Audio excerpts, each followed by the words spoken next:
Welcome to the 16-ounce Cinema Podcast.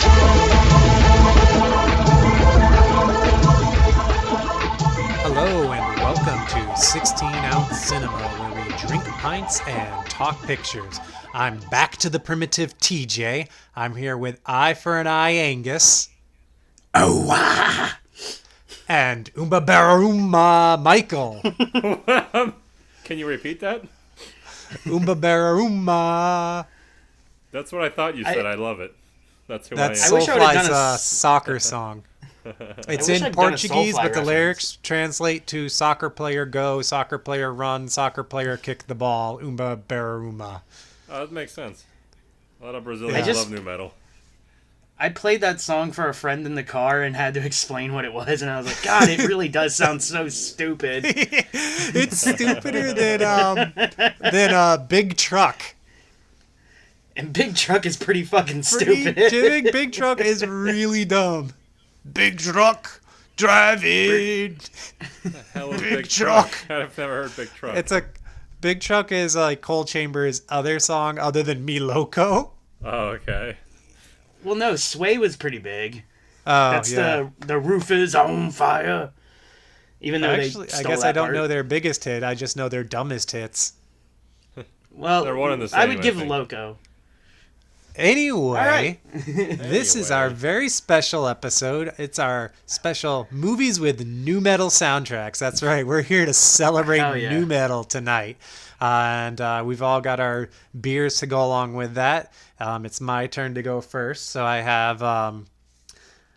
this might seem boring at first, but wait till my 10 words. I have Newcastle Brown Ale. That It's is boring. 4% alcohol by volume. My 10 words describing it are my favorite beer in 2003. Okay. Oh, that's pretty good. What then. do you Okay. got, You saved it. Angus? Oh, no, me. I go next. Oh, Yeah, Michael. I have a beer called Origin of Darkness, because that's very NuMetal to me. It's from, I don't know, Collective Arts and Forbidden Root, the name of the breweries. And it has a cool, like, goat head skull on it. And it's a 11% barrel-aged stout with coconut. Ooh. I like that. Yeah. Angus, tell us about Natter Days. Oh, shit, how'd you know? Did I say something to you guys about it? No, I was totally eyeing it all week long until I decided. Holy fuck.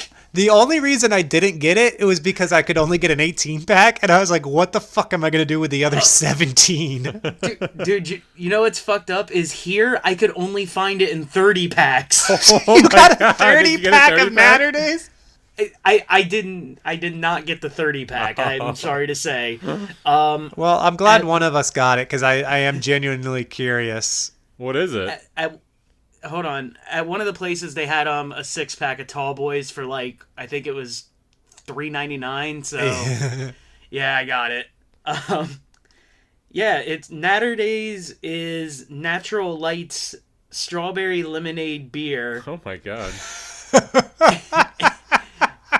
And I got it because this seems like the perfect thing you would have drank back in high school. Yes, like when we were in that high school. exactly. And NuMetal Oh my was god, big. we're on the same exact level because I was eyeing it all week, and like I said, the only reason I didn't was because I didn't. If I had seen that 6-pack of Tall Boys, I would have gotten it, but I didn't. I only had 18 packs. Hey, you know Dude, what I realized? Can't believe you guessed that. I mean, I'm blown away I'm- too. Yeah. But I was about to say, like, we never take our beers never think about our beers when we like vote who wins. I think we should start doing that too.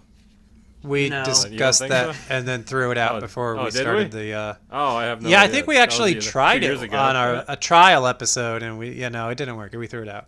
Okay. Yeah, because I mean you can't taste the people's shit, and plus And half we the time don't we know drink enough- different things. We don't know enough about beers to walk each other through all of our beers.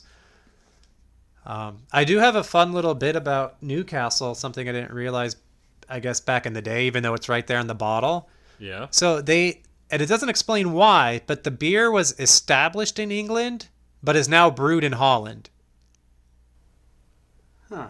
So it's You know not what? a British beer, it's a Dutch beer with a British recipe. About like how Budweiser's a Japanese beer or something now.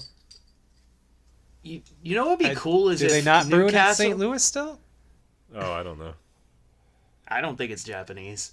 But if Newcastle was I think spelled it's turning Newcastle, Japanese. I really think so. What? Boo. I said if Newcastle spelled Newcastle. Oh, yes, Yeah, yes, that's shit. why I got I it, because they I spell don't it know how we didn't Newcastle come up now. with that. That's Yeah. once they changed it to NU. That's when they stopped selling it in the grocery stores around here. I see. I either thought way too hard or way too like deep about my beer. Well, I'm drinking my Newcastle now. Yeah, mine is fucking black as fuck. With like, Oh, it smells pretty good. it's really black and like the outlines look dark red, so it's perfect. This is how I remembered it. Kind of nutty, a little sweet, good aroma, little head. Yeah, That's I it. hate stouts. I realize that every time I drink one. So Good. Like Angus when he brings IPAs to the show. yeah, Ugh. I think I finally learned my lesson to where I'm not going to do it, Yeah. no matter how cool the label is. yeah, I gotta stop with the same thing. I was just like, this is such a great label, and I love the color black. So let me drink this. IPAs have the coolest fucking labels, man. They They really really do. do, and they have like the best names. How is Natterdays? Dude, it's very, very sweet. This is like the perfect, like, when you want to get a chick drunk beer. Yeah, Is when And you're 17. Yeah, when you're 17 listening to Hybrid Theory, like, this is the Yeah. fucking beer you give them. I actually was listeling to Hybrid Theory a little bit before the episode tonight. I wanted to get Just in the pumping mood with yourself some up? new metal. Yeah, I was Hell listening to Edema and Linkin Park and Spine Shank and of course Soulfly. All right, are we ready to jump into the movies? Do it. I'm good. All right, I'll get right to it. So my pick was 3,000 Miles to Graceland from 2001. One nice thing about this little throwback for me is we're going back to NuMetal. I'm drinking my favorite beer from 2003. And I own this movie on a DVD that was bought used from Hollywood Video that still has all the stickers Oh, on shit. it. Yeah. Nice. So I'm really... Can I say something about fucking Hollywood Video and their movies? Yes. When we bought them cheap? Dude, I fucking tried watching Beyond Reanimator like a couple weeks ago, and it doesn't play on any DVD or Blu-ray player I own. That's weird because I had the same problem with my Beyond Reanimator. Really? Like, did they just It was make destroyed. a shitty copy? Like 30 minutes in, it was destroyed. Mine wouldn't even recognize it as a disc. And, like, Oh. it was clean. It was a fucking clean disc. Yeah. It was like That's Chinese frustrating. region or something like that. Different region. I wonder if they just had a pressing error with the whole, like, with the disc. I don't know. I never looked into it. I just figured I just got a scratch disc, even though the disc looked okay. No, mine's fine. I think it could be a bad press or whatever because Hollywood Video had like a rated R version and it's not supposed to be rated R. So maybe like when they did the edit version, they didn't fucking release it right. Or- But I was yeah. really pissed because I never saw it. Maybe they didn't give it care because it was something released rental only. I don't But know. somebody had to have rented it and brought it back and said, "Hey, this doesn't play," and they just Oh kept putting it yeah, back on yeah, the because shelf. they sold yeah, right. You bought those when they were closing down, so they had that thing. Presumably since the movie was released, because that was like a 2004 movie, and they went down in like Yeah. 2007, right? Yeah, it was something like that. So they had it for 2 to 3 years. Well, it All had right. like the multiple stickers on it too, like to So where it it went went from from new release to horror. yeah. Wow.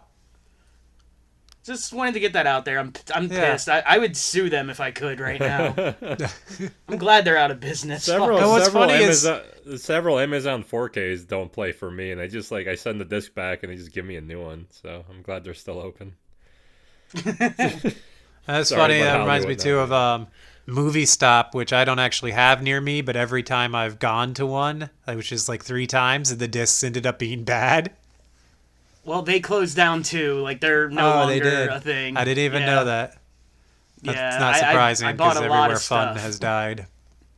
Well, here we got a place called Movie Trading Company, and it's got a lot of shit, but they're really expensive. Yeah, that's why those things are It's all not going even under. worth it. You can't Yeah. be expensive, but you also can't be in business without being expensive, so you can't be in business. So, 3,000 Miles to Graceland. It opens up with a Filter song. The song is "It's Gonna Kill Me," which I didn't know, but the bass line sounds really close to "Hey Man, Nice Shot," so I knew it was Filter. But then it's weird. It sounds like the beginning bass of "Hey Man, Nice Shot," but then it's a different song, and I was like, okay, I don't really know Filter, but I know this is definitely Filter. I had one of their albums, and I only knew the two songs. I only would listen to those two songs over and over again. Like, I never I experimented really with only the like rest of the Hey Man, CD. Nice Shot. Yeah. No, Yeah. they had fucking Welcome to the Fold and Take My Picture. Take My Oh yeah, Picture, Take yeah. My Picture. That's right. I like that one too. Yeah, that was their Yeah, number that was their one. big one. And And wait, did they do that one with Crystal Method? I thought that Trip Like I Do? Yeah, there we go. Oh, yeah, wow, okay. that was that's it. theirs Yeah, too. that is them. I guess I do like Filter. Good band. Yeah. Yeah. All right. And this song was a good song to open the movie too. And it opens in a desert, and you see CGI metal scorpions fighting to this Filter riff. They don't play the vocals, but they have the riff. And it goes on for quite a bit. It's a pretty epic fight between these like liquid metal scorpions until one so they're finally legit gets metal. the other and throws its claws up in victory. It is very Hell yeah. new metal. Yeah. That does sound like a new metal music video. Yes. Yeah. Oh, well, I'll get to that actually. Ooh. Yeah.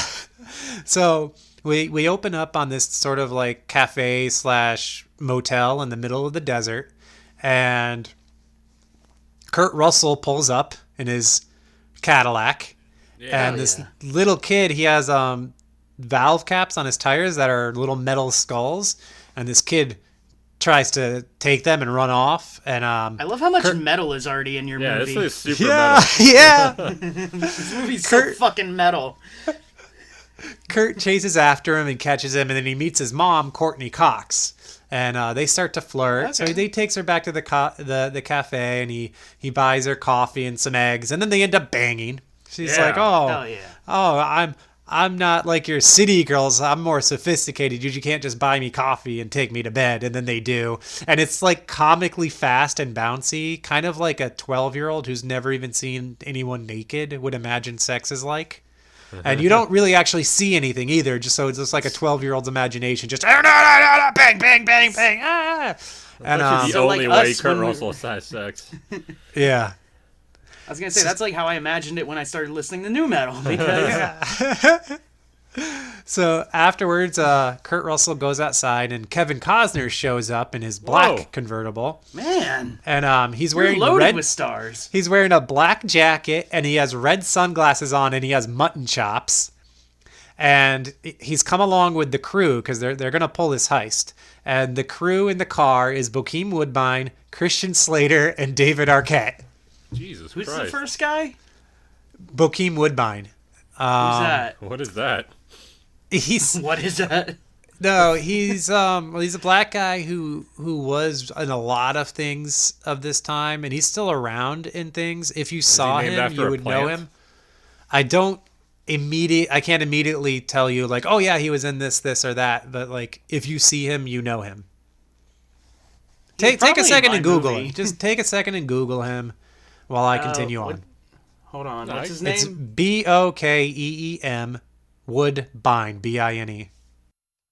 Dude, I'm typing so slow because I can't Oh see. my My God. lights are all off. I was like, well, I'll just sip a beer and then you guys will be ready.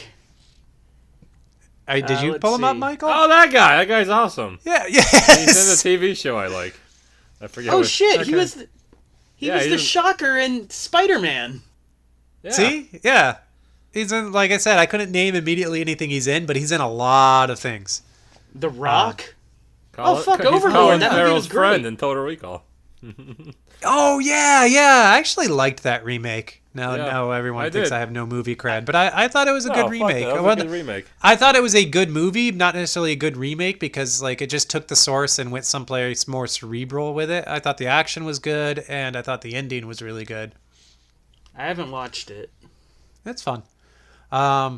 Okay, so next the guys are all in the car together. They're on their way to Vegas, out on the road in the desert, and David Arquette starts like imagining who would win in a boxing match, Elvis or Sinatra, and he gets like really vivid and then said like, oh, Sinatra's going to take him down. The king is down. The king is down. And Kevin Costner pulls over the car and flips out and tells him, don't ever say the king is down. Because I guess he loves Elvis that much. We'll find out more about that later. I guess I'll spill this right now is that he thinks and he may be an illegitimate child of Elvis. Okay. So the guys all go to an airport and they're meeting a guy who's going to fly a helicopter as part of their heist. And the guy is Howie Long. And so they just have a little chat there with Howie. Next. They had a little chat with Long. Yeah, a little chat. I was like, oh my God, it's Howie Long. And then the scene was over. So now Kurt, I don't know who he is. He always Howie just Long played was Howie in- Long. he was in Broken Long? Arrow, which also had Christian Slater in it. He's the football guy, right? Yes. Yeah. He was Oh, also shit, yeah, popping that up weird all guy. around the 90s and early 2000s. Yeah. And Married with Children, That dude, I think, had him too. He has the squarest fucking head Yeah. I've ever seen. Yeah. Holy shit. And he just looks like a nice guy. He does look Yeah. super nice. He looks like the kind of guy who would pull over and help you fix a flat tire. Even if you really didn't need the help, he'd find some way to help you. Dude, there's a picture of him changing a tire. Wait, why did you Google No, I'm Howie kidding. Long? Does your movie Kurt have goes everybody from the year 2000 in it? Like, what the hell? Oh, just wait. It doesn't stop. It doesn't stop even until the end. This movie is so full of people, I figured I'm not even going to save anybody for the selling points. I'm just going to like drop them on you as they come. Kurt realizes that the kid stole his wallet, so he drives back to the hotel to talk to Courtney Cox about it. And she finds the kid's hiding spot, gives him back his wallet, and then they bang again. Yeah. And he leaves. While she's waiting for sleeping, what he does while she's sleeping is put a Snickers next to her on the pillow. I guess that was their product placement because it doesn't come back. There's no explanation why this guy's a weirdo and leaves candy bars. I mean, on if Kurt Russell pillows. fucked you and left, wouldn't you be happy he left you a Snickers? That's Yeah, very she nice. actually slowly stirs and opens her eyes and sees a Snickers and is like smiles. Like, I oh, can yeah, picture her that's slowly Snickers. stirring so well. I don't know why. That's better than what I did with candy after I fucked. What the hell did you do with candy? Um, Did you stick it in your ass? What do you mean? well, no, not my ass, but Oh. I had like one of those long Tootsie Rolls, Yeah. Ew. and like I put it near her butt so it looked like she was pooping, and I took a picture. And then dude, I showed her the next morning. She was so fucking angry that I put a fucking Tootsie Roll up her. I didn't stick it in, just enough to where it looked like it was coming out of the cheek. And now Howie Long everyone would definitely knows. never do that. And after the episode airs, we'll post the photo to our Facebook. Oh, hell yeah. So the crew is now all dressed up as Elvis because what they're going to do is there's a big Elvis impersonators convention in Vegas at this casino. So they're all going to dress up as Elvis as their cover to, for their heist at the casino. Oh, Man, smart. Elvis is And- everywhere. At Mojo Nixon. yeah. Yeah. So Kurt goes into an elevator, and then the rest of the crew is going down to the vault. And the guns come out, they start spray painting cameras, and then the heist begins down below. And Kurt is still in the elevator. There's a moment where, for some reason, like someone has him sign an Elvis vinyl, which I was like he's just an impersonator, and you know that. Like, it's just weird to have him sign the vinyl. But it was actually just a little bit of fun, like, trivia Easter egg, because the vinyl that he signs is the soundtrack for the album that the movie Kurt Russell was actually in with Elvis when he was a kid. What? Kurt Russell has a scene where Elvis, for whatever reason, pays him to kick him in the shins. So Kurt Russell kicked Elvis in the shins in this movie, and that Oh, was yeah. his scene in the movie. And Dang so it, now you gotta in get that 3,000 vinyl, miles bro. to I want Graceland, that vinyl so the bad. Easter egg is him signing this vinyl. Yeah, I want that vinyl signed by Kurt Russell. If Somebody's you ever meet had Kurt to have Russell, done I it. want him. I want a picture of him kicking Elvis in the shins. It's like, hey, could you sign this? I hate Elvis. I don't like Elvis. I'm glad you got that fucker. The best part about Elvis is hearing other rockers of the time, like Alice Cooper, tell their Elvis stories. I have never heard an Elvis story in my life. Alice Cooper has one where like he went up to Elvis's like hotel suite and they were hanging out drinking and partying, and like it ended up with Elvis pulling guns on him and just being weird about it, and Alice Cooper was freaked out. But everything was obviously all right. But that's what I'm saying. Like, obviously, Alice Cooper was there. He tells his story better than I do. I don't know. That's a pretty good story. Like, he freaked out Alice Cooper. That's fucking wild. Yes. Yeah, because he was just crazy. And he had guns. And he wasn't afraid to pull them out. I didn't know that about him. I guess I should have, since The Simpsons had him with a gun all the time. That's really all There's I know. A lot of stories about Elvis and guns. That's why hearing other rockers talk about him is fun. I don't know if it still exists, but SiriusXM used to have like a channel that was just dedicated to fucking Elvis. Stories? Oh. Ooh. And, Elvis stories? And that was it. Like, no. I'm serious. Like, they would play Elvis music, and then in between, they would just have random people come on and tell Elvis stories. But like, they ran out of people, so it was just like the guy who cut his lawn for like 2 months and shit coming in and telling Elvis stories, and it was just the most. Dude, I would listen to that. Ever. That sounds great. I wish Jeff Goldblum had an Elvis story. Oh my god. Have you ever seen that video of him telling the story about when he went to a horror house? No. He has this story about like when he was a young boy, like 13 or something. I guess the first time he might have had sex, or not, a female encounter was at some whorehouse when he was very young. Awesome. And it's on YouTube. It was some like show where the celebrities would come on and just tell whatever stories they want.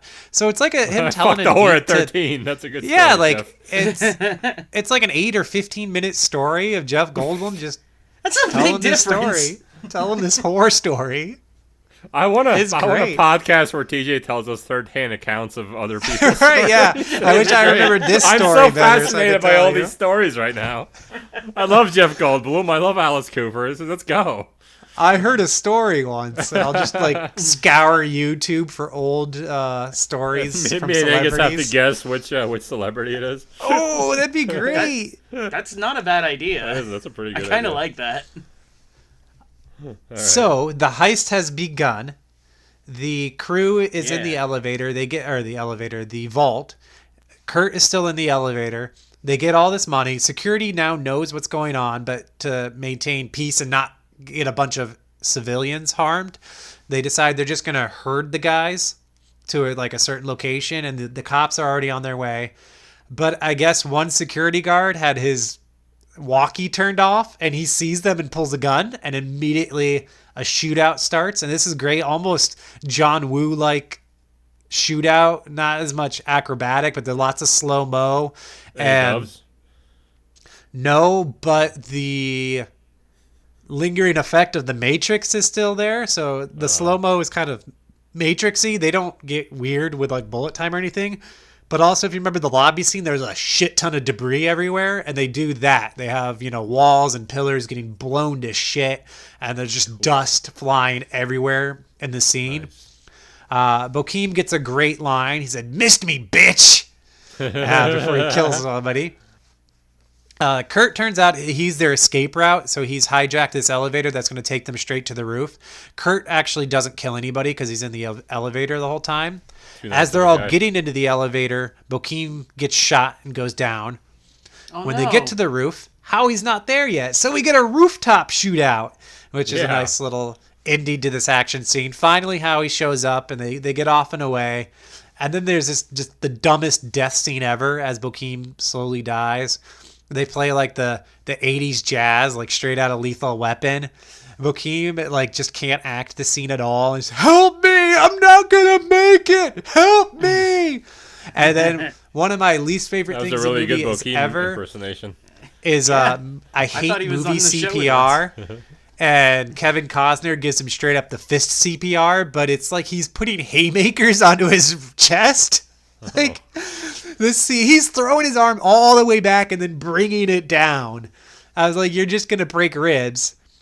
So he's dead either because of the bullet or because Kevin Costner just burst into his heart and flattened it.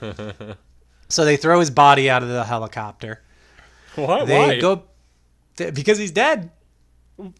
Okay. That's the kind of guy Kevin Costner is. Oh, okay. So now they're back at the hotel, and they're talking. The kid is hiding because he was in Kurt Russell's room for whatever reason.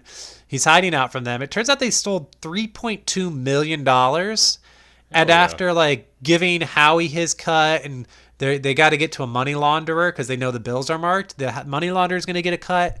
They're each going to walk away with about $500,000, which to me it seems like they did a lot of killing for only $500,000. Oh yeah, they killed a bunch of security guards and shit, right? They killed a lot of security guards. Civilians got killed. They killed civilians. Like I believe in theft, but I don't believe in killing civilians. this so. was a massacre. Yeah. If you knew you were gonna get away with it, though. Not if I don't want to Right, kill but- people. Do it? No, I don't want to kill But people. for I would. $500,000? Yeah. No, I still wouldn't kill people. I would live comfortably. Yeah. For how long? Dude, if I go to like some like other country, I'll live like a fucking king for years. I'd buy a Guess you're house right. and live fine here. But I don't I guess know. you'd have to be ready to go live in another country, that's for sure. I kind of like living here though, so My parents are it's going Catholic, so down. I still unfortunately believe in hell somewhere in my mind. So I'm like, I don't want to go to hell for $500,000. Maybe $5 yeah, that's million. also true. Yeah. I would just be sad to like learn the person had like a family. Or I wish something. I would was just- Jewish, so I that's the didn't only believe thing Oh in I yeah, know. they all had families. Some of them were on vacation. All of them. You don't know that. Some of them could have been rapists. Yeah, like I'd Yeah. be doing the Lord's work then if I. All right, there, What's this Constantine. What the hell?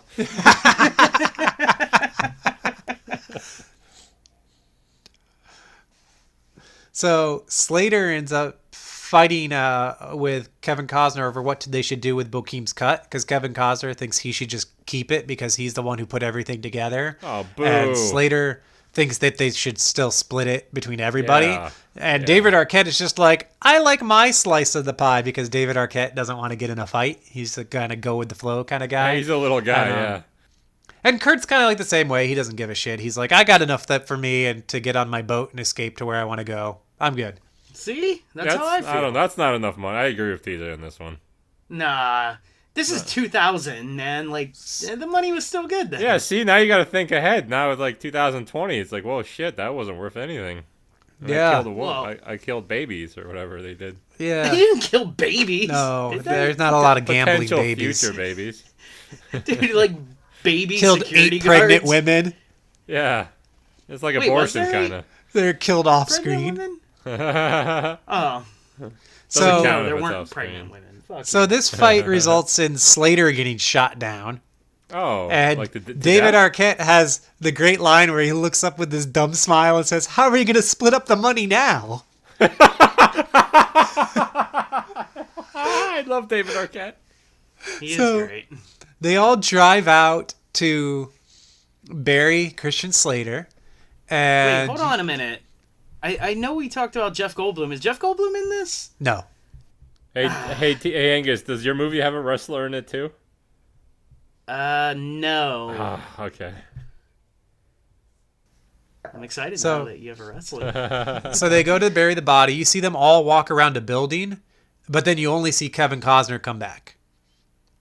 Now, as Kevin Costner, he's now got Kurt's red Cadillac, and he's driving on the way back to the hotel where the money is.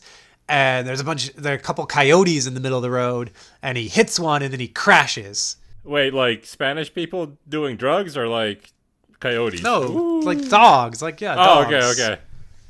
Wait, what? Are they called coyotes? Yeah, they're called coyotes when you take drugs from Mexico to America. I've Okay. never heard that. Yeah. So I've been It's watching Mike's a lot side of like Narcos business. and shit like that, so I was just like, wait, which ones? Let me show my knowledge. Yeah. I'm cool, This is I an know. educational podcast. So Kurt, now we see him again. He's hitchhiking back to the hotel. In the next scene, you see that he had a bulletproof vest on. So Kevin Costner shot them both. So this means so that he's not David dead. Arquette got an off-screen death. That's it for Oh. David Arquette. no. That's David. one big complaint I have with this movie. Is that not even in flashback? We don't get a flashback of Kurt, like, remembering the moment that happened so we can see David Arquette die. Nope, Yeah, that's gay. it. David Arquette. How are we going to split the money? Gone. Maybe he didn't really die. Ooh. Part 2's coming. He could have faked it. 4,000 miles to Graceland. It starts in Japan. Hell yeah. So Dude, if they all came back, like all these actors, that would be amazing. I'd go watch that in theater. It starts in Japan at the Budweiser factory.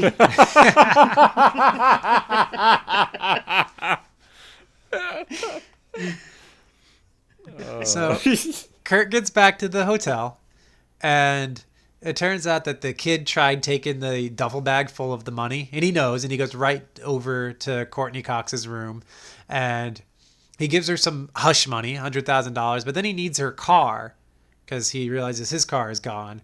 So does Kurt have she all the makes money him- at this point? Yes, now he's got all the money. Courtney that's Cox How much was makes it again total? $3.2 million. $3.2 million, and they got to get it to Okay. a money launderer so they can actually use any of it. Now would you feel as guilty about killing the people? Yeah, but I'd be happy with my life.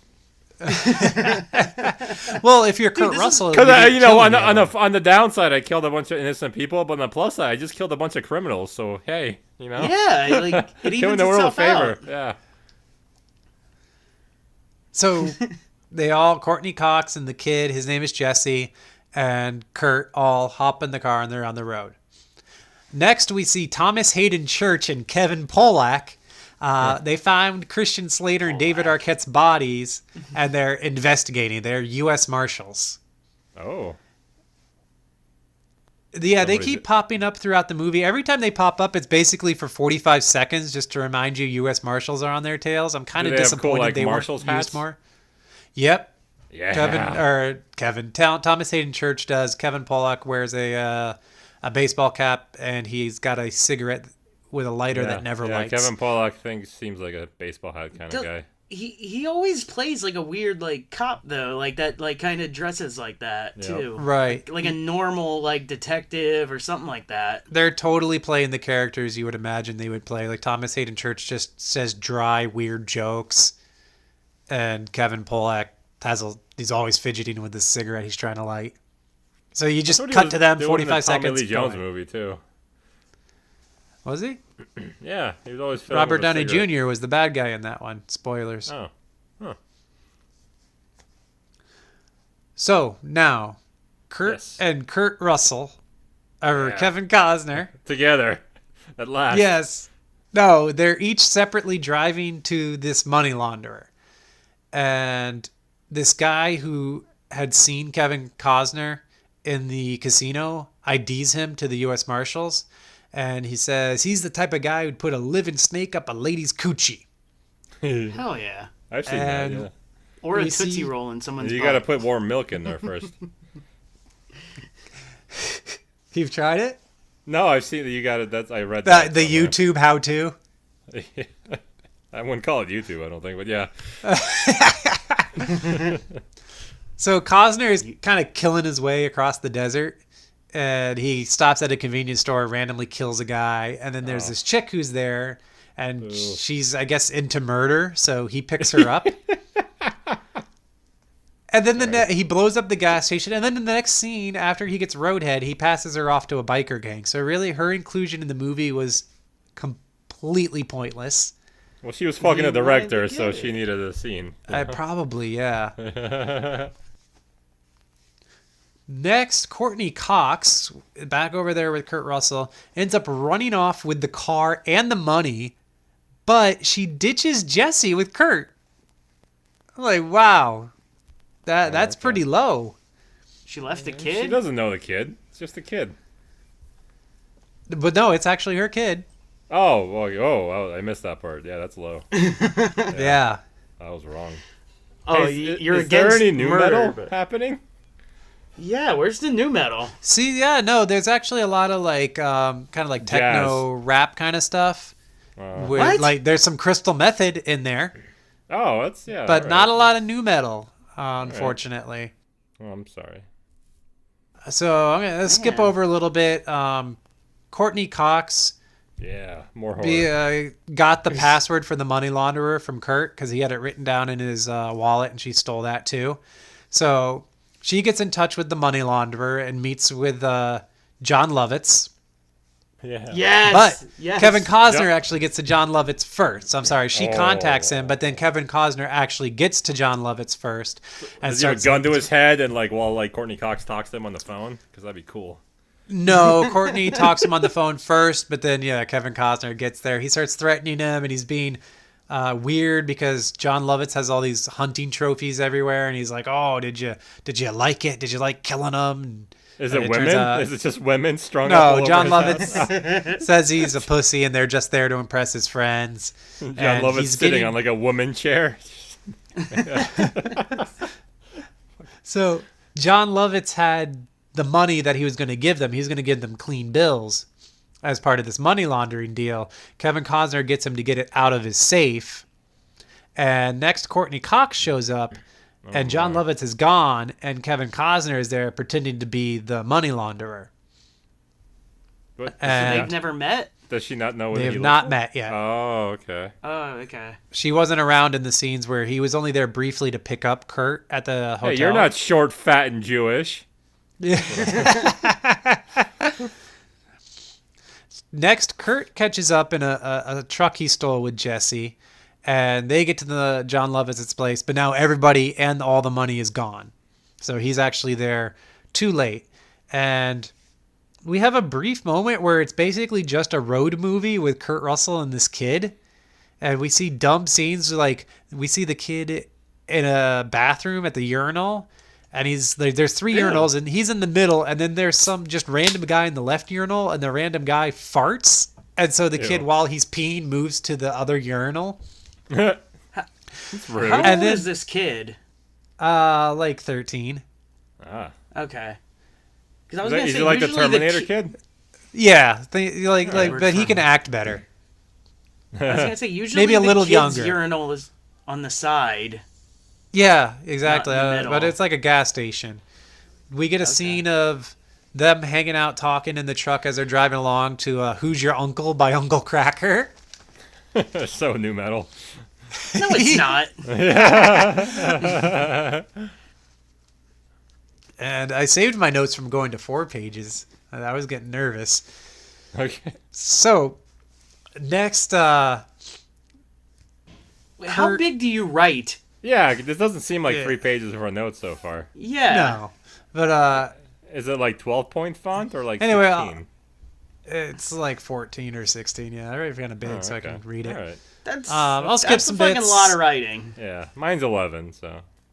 Kurt calls in his car stolen, so Costner gets arrested, but Kurt also gets arrested for the stolen truck he's in, and they end up in the same jail, and they have a little conversation. They talk about how Courtney Cox has basically completely run off with the money from both of them. And Jesse buys Kurt a lawyer to get out, while Costner calls Howie for help. Kurt gets his car back from the impound, and it turns out When Courtney they're Cox is arrested- in the trunk with the money. Hey, when they're arrested, like, do the cops know, like, all the murder and shit they've committed? Or No, they just I don't like, know how they hate for- Elvis impersonators, so they I don't arrest know them on how site. like Costner is able to get out because like the marshals have his name at this point, but whatever. Well, cops don't talk to each other, so it could be like a I guess so. 24-hour discrepancy or something. So Kurt and the kid and Courtney Cox are all back together. There's some romantic just bullshit, just pure bullshit. Fuck again. We have some more scenes of Thomas Hayden Church and Kevin Pollak as they continue to investigate, but they actually never leave the office. It's almost as if they were got on a budget, as if they're the big A-listers they can't afford to film the movie with. Or maybe this is how marshals really do it. They work from the office a bunch, making a bunch of phone calls, and then they don't actually move until they have a reason to move. Maybe that could work too. I like to think that the one person they couldn't afford for a long time was John Lovitz. Yeah, that's why That he's would be got cool. the briefest cameo. So now everyone's out and they're headed for Canada through Seattle. Courtney Cox runs off again with Jesse, and but leaves Kurt with the money. Costner catches up with Courtney, and they have a car chase.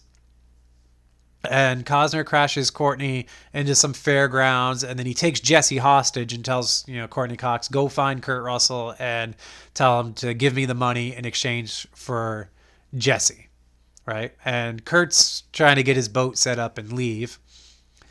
And so, of course, Kurt and Courtney meet back up again, and they arrange this meetup with Costner, but Kurt decides to also call the cops to the meetup. And as Kevin Costner and Howie Long are prepping for this meetup, Kevin Costner had told Howie to get some backup. So Ice-T shows up. Oh my god. Yeah. Yes. Along with his all CSI crew or whatever. No, just Ice-T. It's all a body count. Oh. Kevin Costner says, I told you to get a couple guys. And he's like, he is a couple guys. And then they eat jelly sandwiches together. No peanut butter? No, that's what he says. They're about to go to the thing and they're eating the sandwiches and the kid doesn't want to eat. And he's like, even tough guys got to eat. And then he says, hey, Ice-T, you want a jelly sandwich? And he has this look like, the fuck did you say? But then he says, yeah. Hey, come just on, like great. that. Get over here. Yeah. So he probably just looked because he called him Ice-T instead of his character name. No, he calls him Hamilton. He's called Hamilton in the movie. Hamilton? Yeah. That's bad. So they have the meetup, and of course Kurt faked or switched the money out, and it's fake in the bag. And as Kevin Costner reaches in, a scorpion bites him. Oh no, jeez. Is it a metal one? Liquid? No. Oh. I wish. Wait, did you just say a scorpion bit him? A scorpion bites Kevin Costner on his scorpion tattoo. Oh, that's way better than getting stung by one. Yeah, I was gonna say. No, stung. I guess fine. He gets stung. Not bit. Yeah, My bad. I was gonna say, they're not known for biting. It's actually The Rock who comes out and bites him. Back. Another NuMetal movie. CGI this, and he punches him, and the movie's over. So now the He tells him he cops come stands out, alone. and Kevin Costner shoots Kurt with a shotgun, and he flies backwards and down and out. Yeah. So he's gone. My movie Now- has a shotgun too. Yeah. Costner, Ice-T, and Howie get in this huge shootout, and Ice-T kicks ass. We get the cops Because repelling he's down. a cop and we killer. Yeah, oh hell yeah, he is. He kills a lot of cops. When these cops are rappelling down, we actually get first-person shots of them shooting as they rappel down. This shootout has 2 stair falls, so the guys are shot while they're on these catwalks and they fall down the stairs. There is one backwards railing kill, so the guy gets shot in the chest and falls backwards over the railing.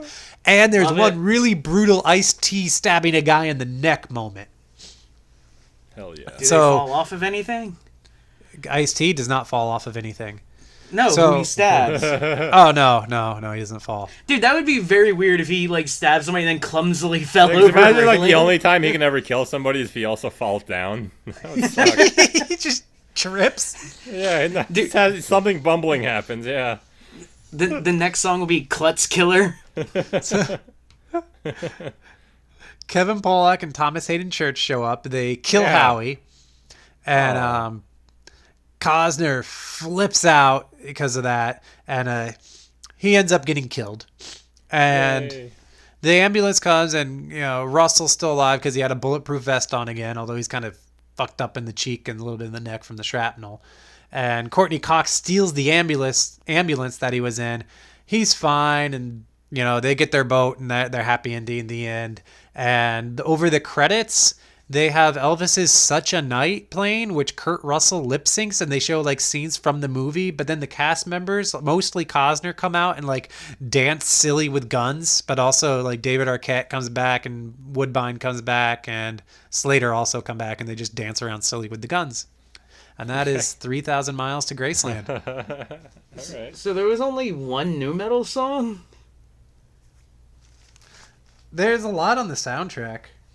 Well, I'm not talking about the soundtrack. I'm talking about the movie. I never That is what it is. understood why you have a soundtrack without putting the sound. Putting the songs movies. in there, yeah. It's just like Mine did a lot. Yeah. So tell us about yours. No, I'm gonna tell you about mine. Oh, you're right. All right. Why do you keep thinking I'm next? Oh Don't shit! worry I about forgot it. to write the title of my movie. Hang Book on. What? You don't remember the name? Oh of no, your I got it. movie? No, I got. I can say the name of your Rollerball. Rollerball. Yeah. Roll- Jinx. That's 2 in a row at this. Anyway, so I watched. Are we ready? I watched Rollerball. All right. 2002. 2002. I tried to watch it Not too. the original. Yeah, I think Angus watched the original. I think there was some new metal in No, I 1978. did not watch the original. Oh, that Okay. was something I thought. What are some great movies post or pre new metal that should have new metal soundtracks? But I couldn't Rollerball, immediately think of any, so I 1978. didn't know how good of a bit that would be. That would We be a could good do that bet. in the group. Yeah, we'll think take it to about the it. new metal group. All right. Ask to join, people. So this film starts with a great generic nu metal song called "Ride" by Beautiful Creatures, who I've never heard Oh, of. dude, I love Oh, Beautiful Creatures. Dude, okay, yeah. Yeah, they're I great. literally stopped the movie to play like a few of their songs. I was like, this is pretty great. They were on Ozfest 2002, I want to say, but I had Oh, a really? sampler CD and they were on it, and that's how I first heard like OTEP and shit. I think. Well, I too. must have watched them then because I was there that year, but I don't remember them whatsoever. They were so. on the like very very small stage. Oh, okay. Like in the tent. Yeah, it was like a tent stage, and the Yeah. thing that sucked is I got there like about 10 minutes late. Yeah. Because I would always be at those concerts like first thing Yeah, because and they that's were when the halfway good through bands their go on. set. Yeah. Dude, no. The band that was on the very first band playing in the tent was Spine Shank, Oh, that sucks. and this was right when Height of Callousness like came out, man. And Yeah. I was That so is mad one because of they were my one of the bands I absolute wanted to see favorite most. New metal albums ever. It's great, but Yeah, yeah, it I was really so is. bummed I missed some of their set because of that. The year before that, the very opening band in the parking lot, Disturbed, at 10 in the morning. And the year before that was fucking Slipknot was the opening Yeah. band in the goddamn fucking Yeah, that's how you parking got lot. big back then. It's just that you kind of worked. It was cool. You had Yeah, to do the yeah. very You opening were at like everyone who slot. did Ozfest in those early years became big. Yeah. Yeah. I said they sound a bit like Soil, which I do think they sound like Soil. Soil's terrible. Don't you? I love One that of my song. favorite music videos too. I wrote that the chorus for "Ride" is I ride, and I move, and I'm making. Oh, that's like Big Truck or Oomba Baruma. Okay, To, I gotta yeah. say, Beautiful Creatures, now that I'm thinking about it, have terrible lyrics, because the song I know them for is called Step Back. It's like, step back, because you don't know me. Step back, because you don't know me. Like, that's it. That's all he 2002 says. Metal, though. All right, to accompany the amazing music, the film starts with these two real cool dudes who like skateboard down like a giant San Francisco hill on their bodies. I don't Hell know what yeah. it's called. I forget what it was. Luging. Luging, Yeah, it was like street an extreme luge. sport. Street luge. Yeah.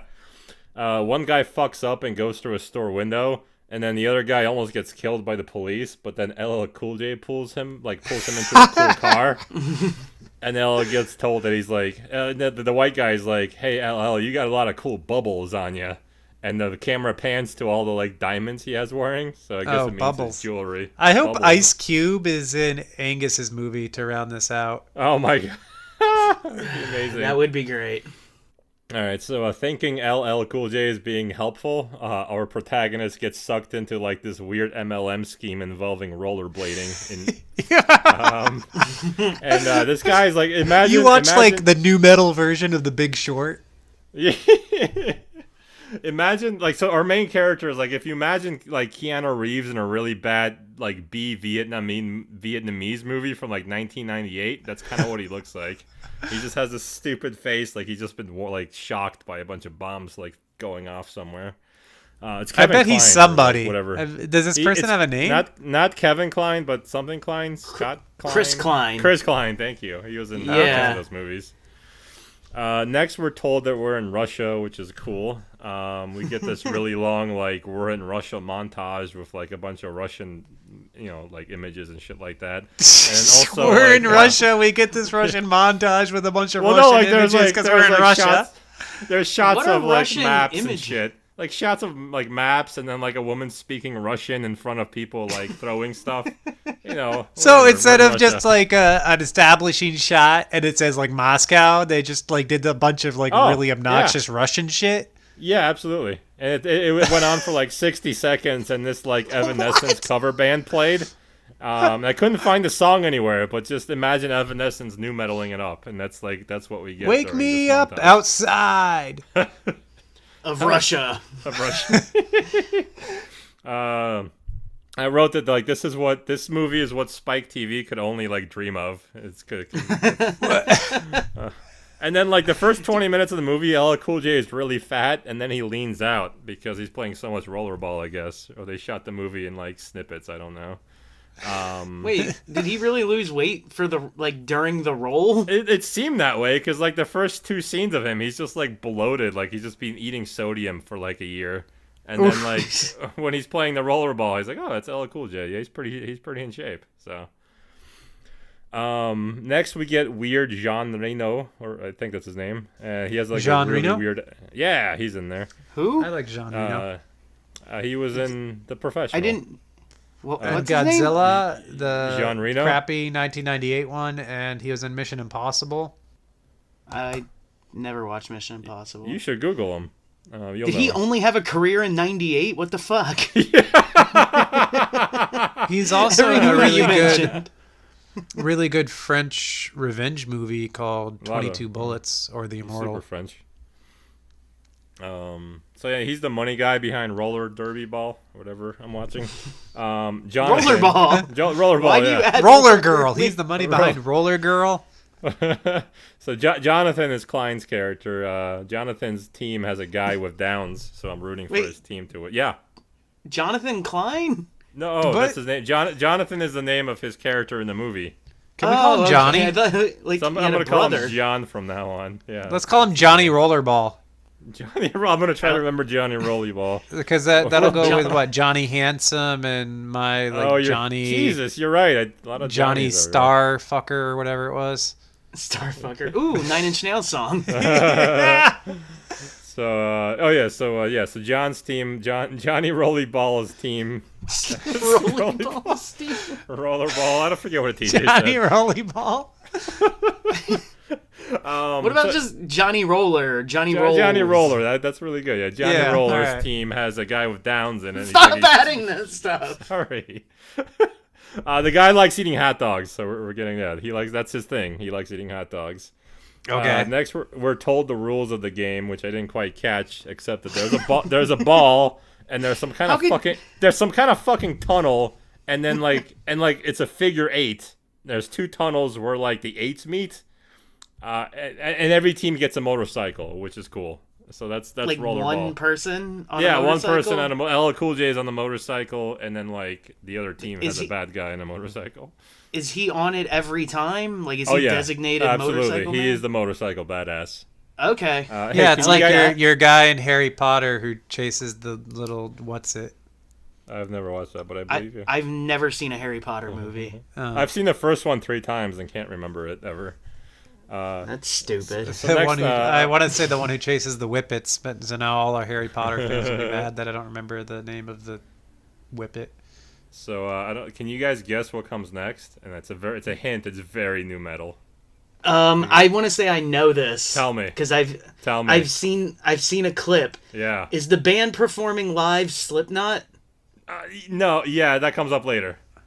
Shit. I'm sorry for spoiling it. That's okay. That's okay. Does TJ have a guess?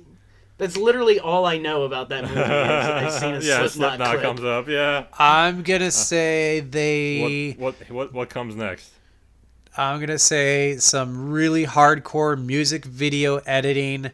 Somebody dies and they're playing. What would they play in this movie? Somebody New metal. dying. Yeah, they're. All right. Well, what comes? Here comes the boom. Is what happens. Oh my god!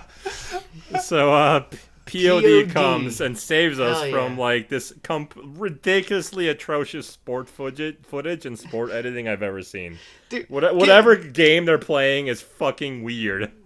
Can I say Yeah. something about Yeah. the last time we all hung out? Yeah. Was we all were playing, like, four of Yeah. us in a round were doing POD songs. We did row, row, row your boat, but with Here Comes the Boom.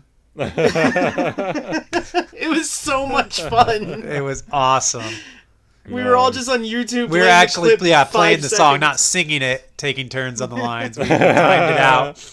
So our phones would be, here comes the boom, boom, here comes the boom, boom, here comes the boom. I wonder what your neighbors were thinking when they just heard this weird, just boom, boom, boom, boom. They were just happy he wasn't doing heroin. If there was any time to do heroin, it would be listening to 4 Here Comes the Booms. Yeah, you gotta fucking At relax. After that. That's what you play when you're putting the needle in, and then you just put on some jazz. Yeah, you inject it and you're like, here comes the... Boom! Alright, so in the middle of all this sporting, Rebecca Romaine Stamos gets her she gets her butt grabbed. Stamos. And after she gets her butt grabbed, she beats up the guy who grabbed her butt, who is Nikolai from the Predator remake. I don't know if you guys enjoyed that movie. He's in The most recent one? I don't know which one was Nikolai. I the don't know Russian any of their guy. names. What were you saying, TJ? Okay. You said butt weird the first 2 times. But Anyway, But whatever. I Anyway, didn't hear it. I'll enjoy it when I listen back editing. yeah. So also Rebecca in this movie is called Aurora, and she hails from Indonesia, even though she's a white Sleeping woman, Beauty. I think. Okay. So She was born in Indonesia? that's I don't know. They all get these little like things on their like, hey, hailing from Indonesia, Aurora or Rebecca. Rebecca Aurora remains Aurora, Stamos. yeah. So She LL was really Cool- from Aurora, Colorado. You're just confused. Oh. LL Cool J and Jonathan, like, they have this like weird mother-son relationship, and they keep sniping at each other the whole movie. I don't know what. Like, does LL imagine. Cool J like dress up like Big Mama's house? They have a mother-son relationship. Oh, that'd be He's great. like, hey, do you sure you have your back? Like he was asking him if he's wearing all his like, rollerball attire so he doesn't get hurt. And like whenever at one scene he gets blood on himself, and like LL Cool J like wipes it off and gives him like a little zinger. With like a spit? little Does he zinger. spit on his thumb and rub it out? Oh, not, unfortunately not. That's hilarious. So- I wish LL Cool J would wipe blood off me by licking. that would be great. Yeah. Well, not lick my blood off, but No, lick the yeah. thumb and kind Yeah. of wipe it. He's very motherly. He'd about mom it yeah. off. Yeah. And then he'd like kiss my forehead to make me feel better. You get a hot dog or something. Mama said make you feel better. So the guy with Downs gets assaulted with the ball. Well, we're still playing this game. This is still happening. And like it's a coordinated attack from the other team, and like he's screaming in pain because like he just lost half his face. But during this whole scene, we also see this global ratings meter that just keeps getting higher the more violent it is. So like the Jean Reno wants to make this game like super like bloody, so like more people watch it. And Jonathan Rollerball is getting fucking pissed. And he makes the band in attendance start playing NuMetal to get fucking pumped so he can Hell get yeah. revenge for his retard friend. And the band, unfortunately, is actually dubbed, though, so it looks like a bunch of dudes, like, super high playing, like, at a jazz concert. And they're air guitaring NuMetal, because NuMetal's fucking playing, while Jonathan, Yeah. like, beats the shit out of the other team. What new metal Sorry. plays? It's, like, generic. Yeah, Oh. it's super generic, the- but... Yeah. The funny thing is, I go so deep with new metal. I guarantee you, I Yeah. know all this Yeah, like, so-called if you look, generic if you look shit. at the soundtrack, there's, like... I couldn't find 3 of them, but the rest were, like, at least somewhat artists that made a CD, so... Every one of mine used in my movie, I knew exactly who it was, even like the fucking weirdest, obscure ones. So Jonathan Rollerball's team wins, and afterwards, the media asks LL Cool J if his mother is a crack whore, and he says that this is not true. What a random question. Yeah, it immediately cuts from the game to LL Cool J walking with this blonde reporter, and she's like, "So, what are the reports about your mother being a crack whore?" And L is like, "That ain't true." It's just like, all right. That's Like, just that's ignorant. it. Yeah, it's just ignorant. Next, we see a bunch of naked chicks. Unfortunately, they Hell look yeah. exactly like the type of gals that play a roller rink ball, and so it's very off-putting. Like Oh, I thought you were beefy. gonna say listen to NuMetal. no, like you remember like Spike TV and had that like rollerball tournament thing, and all the women were So the like, bunch you of know, American Gladiator women. yeah, except not as pretty. Oof. That's- Oof. They were not pretty. No. So next techno starts playing, which is gay because it's not new metal. But then Ella, Nobody Ella listens to Cool, techno. and then Ella Cool J and Jonathan drive very fast away to a club that plays new metal. So that was pretty cool. They had to seek it out. They just Yeah, they were yeah, going like through the- NuMetal the withdrawals. techno starts playing, and then they have this like little like chase scene in their cool cars, and they get to a club that starts playing new metal. Which is That's what we awesome. would do. Yeah, Hell like, yeah. this isn't new metal. Let's get out of here. Why? Are there clubs like back then that just played NuMetal for I it? kind of Or, like, doubt it. So for this that movie, seems yes. so fucking cool. And in Russia, we're still in Russia too. So. Oh Dude, yeah, in Russia. I bet you they're still playing new metal in Russia. If We they gotta move were, to I would. Russia. I would wish they hacked us and shit just so they could like influence us with NuMetal again. Russia's gonna hack our billboard and put new metal back on top. Fucking Trump turns the like new like American fucking anthem into fucking a cross street song. Dude, if Trump, that would be great. They're industrial. They were NuMetal as fuck, dude. Their hair, they wore the contacts. They were very NuMetal. All right, fine, fuck it. Null Powerman set. 5000. So we're 40 minutes in, and for the third time, you can see the crew in the fucking shot. So we see a cop like stopping traffic, so Jonathan can go very fast in his car. And also there's a bunch of cuts where it looks like they said "fuck their transition," and then like it just basically goes like from, I don't know. It just doesn't seem like I'm not an editor or anything, but you shouldn't just like. Anyway, bad editing. I don't know what I wrote here. All right. But next, we do see Rebecca Romaine Stamos' great tits, so that's great. Oh. Really? Yeah, she's at a gym and she's doing bicep curls with topless for whatever fucking reason. That is And, fucking awesome. Yeah, like Jonathan walks in on her and she's just like, but you only see her back, and then she takes the dumbbells and breaks a camera with it, and then like she walks towards Jonathan with her nice fucking tits. Do you know how lucky those tits are to have John Stamos' load on them? I know. I do know. Yeah. Like, I'm so jealous. And also Chris Klein's apparently. So anyway, they fuck and then they cuddle in the sauna, which is cool. There's just like a cool sauna cuddling scene. Wait, cuddle in the sauna? That sounds Yeah, awful. like they have sex and then it looked very uncomfortable. But then Rebecca's tits were don't just like, want hey. to touch another person in a sauna. It's all hot Well, and sweaty and sticky. It was very steamy, so a lot of fog everywhere. Or I guess Yeah. I No don't. thanks. I don't want to think about Johnny Roller Man fucking cuddling. It seems too cool. Then there's some other things happening, and about the Downs guy and Yeah, Rebecca. there's some other things happening. Yeah, Rebecca's all nervous for some reason. A bunch of hooligans fuck up John's car. I kind of wrote there's something going on, but I don't really care, which is exactly how I felt while watching this movie. Fair enough. Okay. Yeah, we get more back and forth between Ella and John, which is cool. And then match 2 happens, and that's cooler. But then, like the editing and shit on that is fucking weird. But then Never Gonna Stop plays from Rob Zombie. And it just rock out for like the next 5 minutes, just playing this weird fucking They play the whole song? It's about 5 minutes, yeah. But towards the end of it, for some reason, they longer have than the actual song. they have Pink lip syncing to the song for like the last 2.5 seconds. Pink? Like Wait, who? Pink, like the rapper Pink. I wouldn't call her. Yeah. Whatever, I don't R&B artist. What is Pop she? I don't know. artist. Pop artist. All right. She was like rap for one song. And now she's a rapper forever to Mike. Yeah, and that song wasn't even like popular. I just called her a rapper. I didn't know what else to call her.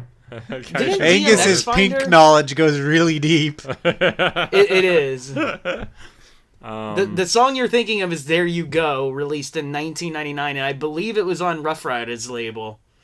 Damn, that is a long. Oh my god. That's before she had pink hair, I think. Even.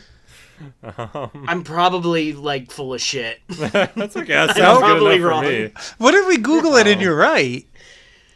You That's have an a- It might innate be. knowledge of pink. Angus actually has I a don't pink even know tattoo about. he's never showed us. It's like near his scrotum. Every time she gets an album, he gets a new tattoo. Hell yeah. On his scrotum. Yeah. So so the song stops and we see the ratings plummet. Because I guess they're stopped playing new metal. So the competitors start beating the shit out of each other, and there's like fake blood everywhere. And then Angus, Slipknot makes an appearance before Hell match yeah. 3, and now we're in Mongolia, and they're in full Slipknot regalia, and they wrote a song just for this movie, which is a shame. Called Wait and Bleed. No. Actually, I didn't write down what it's called, but it's something. There definitely has a name to it. Jean Reno gets mad at the ratings and starts slapping around minorities, but they're Asian, so it's funny. And then Rebecca's motorcycle catches on Dude. fire, and she what? They don't count now, apparently. Rebecca's motorcycle catches on fire, and she almost dies, but is saved by LL Cool J on his motorcycle. So apparently now you can have 2 motorcycles, and I fucking missed it, apparently. I feel like my grandpa when I tried to explain baseball rules to him. Like, I just don't know when 2 motorcycles became legal. I guess when the ratings started going down, it's just like more motorcycles, which makes sense. So Ella and John are like, we're out, and the team helps them escape.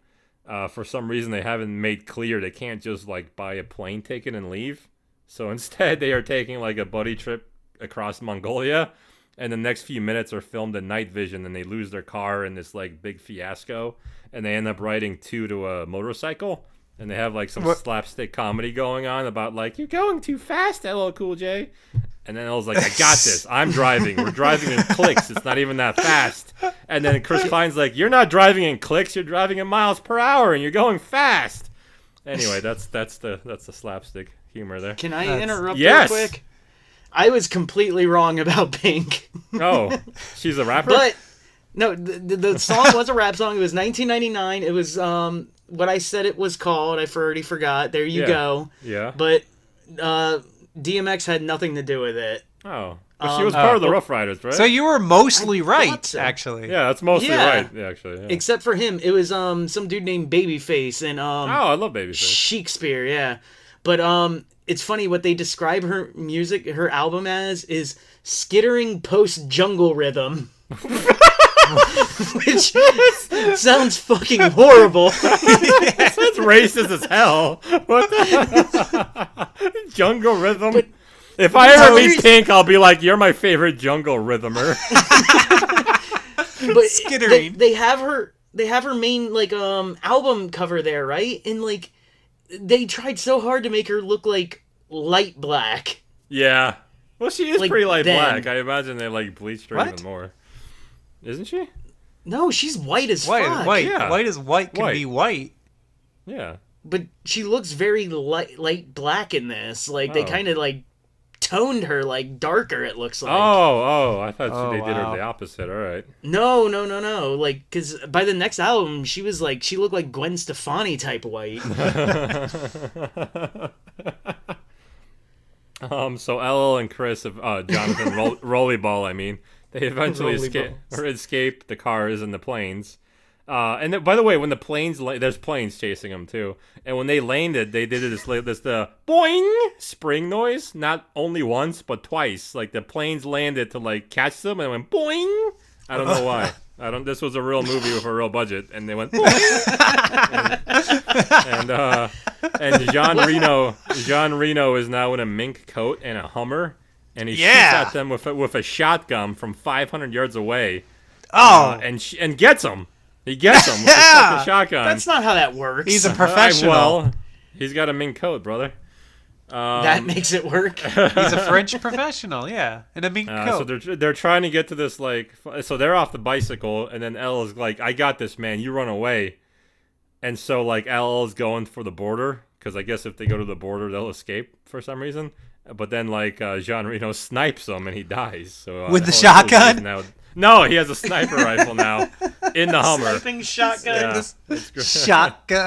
This shotgun with a 2,000-yard scope. All right, so for Do you know next, how dangerous that would be? That would be super dangerous. The Like, pellets you would go break your everywhere. entire orbital bone just looking through it. All right. Okay, last scene, if you forgot, which is weird because I just said it.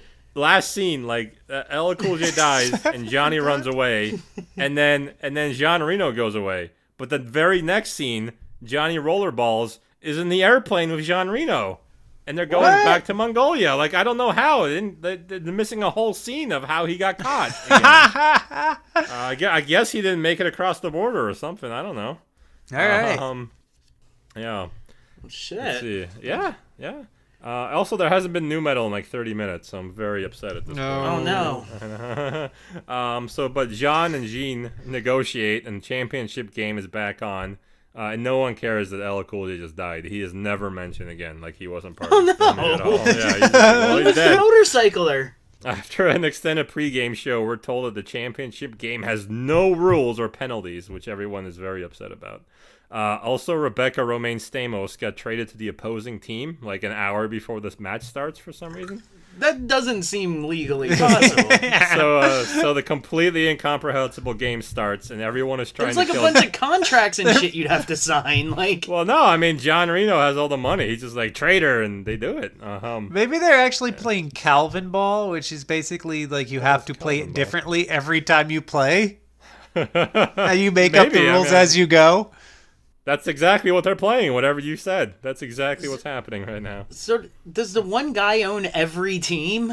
It doesn't seem that way, but, like, he seems to run the whole league and a team, which seems, like, fishy. Like, I get being Antitrust a commissioner, laws but you said, should like, break you could that up. change them. Yeah, you're right. He is a commissioner and the owner of a team, which, like, foul Of play. a team. A team, correct. He has other But owners, too. Just trading people, like, willy-nilly like that? Yeah, because he's the commissioner, because he can. Wait, and he has all the money, Which team does he own? Does he own Johnny Rollerball's? Rollerball's team, yeah. So he got rid of Rebecca Romaine for Yes. nothing? No reason? Oh, no, I guess I didn't write this, but Johnny was like, he's in love with her now, and he wanted her to not be in danger, but he didn't specify to which team John Reno should get her rid of to, and so he's like, fuck it, trade her to the other team that we're playing next. So that's why she's on the other team now. That's even more dangerous. More dangerous, but like, he Couldn't didn't stipulate he have- not to do that. He So he's could have fucked. traded her to a team that was out of the goddamn, like, championship. Well, he didn't do it. Maybe she's not that great a player. I don't know. Her motorcycle blew up. She's not great. Well, then she should have been Yeah, on a to team get her that out of the isn't good championship. and out. This is Why all put her on really a bad. This is all really bad. This is all NuMetal. Yeah. Wait, whoa, don't say well, anything you're we right, can't yeah. take back. Come on. Oh. Not cool, dude. So everyone is trying to kill John, and they all have blades in their hands now, like blades, you know, like knives and shit. The puppet And, master? like, yeah. Who? The puppet master. No. Actually, yeah. Yeah, they do kind of have his blade. You said that. That's weird, but yeah. I'm just imagining they're all holding the blade doll and it's just swinging back and Oh, forth. this Like, scene is so awesome. And he's on a motorcycle. So the main bad guy in this championship match actually plays Zangief in Street Fighter. If you guys remember Street Fighter at all. No, And but I kicking remember everyone's Puppet ass. Master. so we're almost done here. So Johnny Rollerballs good. beats everyone up, and all the Russian fans start chanting his name for whatever reason. Then, like, all the players get super injured, and John jumps the barricade and starts beating up Jean Reno, and who tries to shotgun him to death. But Johnny Rollerballs has like a metal vase. I'm not kidding. And he's rollerblading slowly towards Jean Reno, and that this ricochets the shotgun blasts. And Johnny beats him up, and then everyone is just bleeding and tired, and they run out of money for more NuMetal. And then the last 20 minutes basically played with only sound effects, which was pretty cool. Anyway, the movie ends with Johnny killing another guy, and then Rob Zombie plays, and that's Rollerball. What Rob Zombie song is it? Never Gonna gonna stop again. They doubled, never gonna stop. Like I said, they ran out of money, so never gonna stop. Damn. So the movie was full of NuMetal until the last 30 minutes. So Okay. I was happy with the NuMetal level. I'm happy with that. Yeah, I'm happy too. Are you happy enough to tell us about your movie? It's weird when you guys talk. Like, I have to like keep myself from being distracted. Yeah. Because like. Remember back in the day, I would play like tech decks and shit while you guys did your movies, Yeah. and it would pick up really loud. Yeah. Yeah, like I had to like just move everything away from me. But now what I do is I take off my glasses so I can't see anything. So I'm just looking into a blurry abyss of my computer screen and just trying to focus on what you guys are saying. That's super smart, yeah. It works, and then like once I put them back on, I'm like, oh fuck! Now I'm gonna get distracted sitting again. Sitting away from the computer was a good idea. Yeah. For So I'm gonna talk about my movie now. Yay! Movies. And the movie that I picked is Dracula 2000. Yeah. Well, Wes Craven presents Dracula 2000. So this makes this my second Dracula in a year movie. Like, And the other one was Dracula 3000, yeah. 3000. So I'm going back in time now. I'm doing this in reverse. Yeah, my movie is very, very nu metal. Besides, like, I think Queen of the Damned, like, this one I think is like the second most. Maybe I should save that. I'll save that for later. All right. I picked this movie and it was for free on like either Prime or fucking Hulu. And then I waited too long to watch it because next week it was gone and I had to buy it from Amazon. I'm so mad at myself because you guys know how fucking cheap I am. I don't want to spend the $2.99 for a goddamn movie for I keep this telling show. you, go to the damn library. My library partners with Hoopla and it's streaming for free there. Is well worth stopping the hassle of going to a library. Well, you wouldn't even have to go to the library. Like, I'd have to drive so far. They have a streaming service. Do they have Dracula 2000? Yes. Really? Yes. Wait, Holy shit. Is our library system the same as his library system? Well, Library. Hoopla is a system that partners with a lot of libraries. So, Hoopla. yeah, it's a dumb name. So it's possible. It is an SD, but it's free, and you watch shit on YouTube anyway. So I mean, why would you care? SD Hey or man, HD? we're helping out the starving artists of nu metal. So Who Yeah, want to watch like, now I feel Dracula like 2000 for free? So hey, if your library uses Hoopla, there you go. there you go. Or just pay the $2.99. This is actually the first movie I've bought for the show since our first episode, Out to Sea. Oh. So I think that's kind of fun. All right, so anyways, Didn't you let's start with the buy movie. Russell Madness at Big Lots for the show? Yeah, but it wasn't. Or did you wasn't buy that for planned. yourself? You bought that just for fun?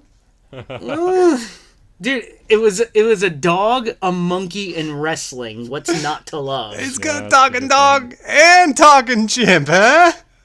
Hell yeah, like, that's a fucking movie right there. But, all right, Dracula 2000. We begin in 1897, and there's a ship en route to England, and everything's going good, and then just all of a sudden it turns to night, and then you see just like all these, like the sails are just like fucking covered in blood and words and shit.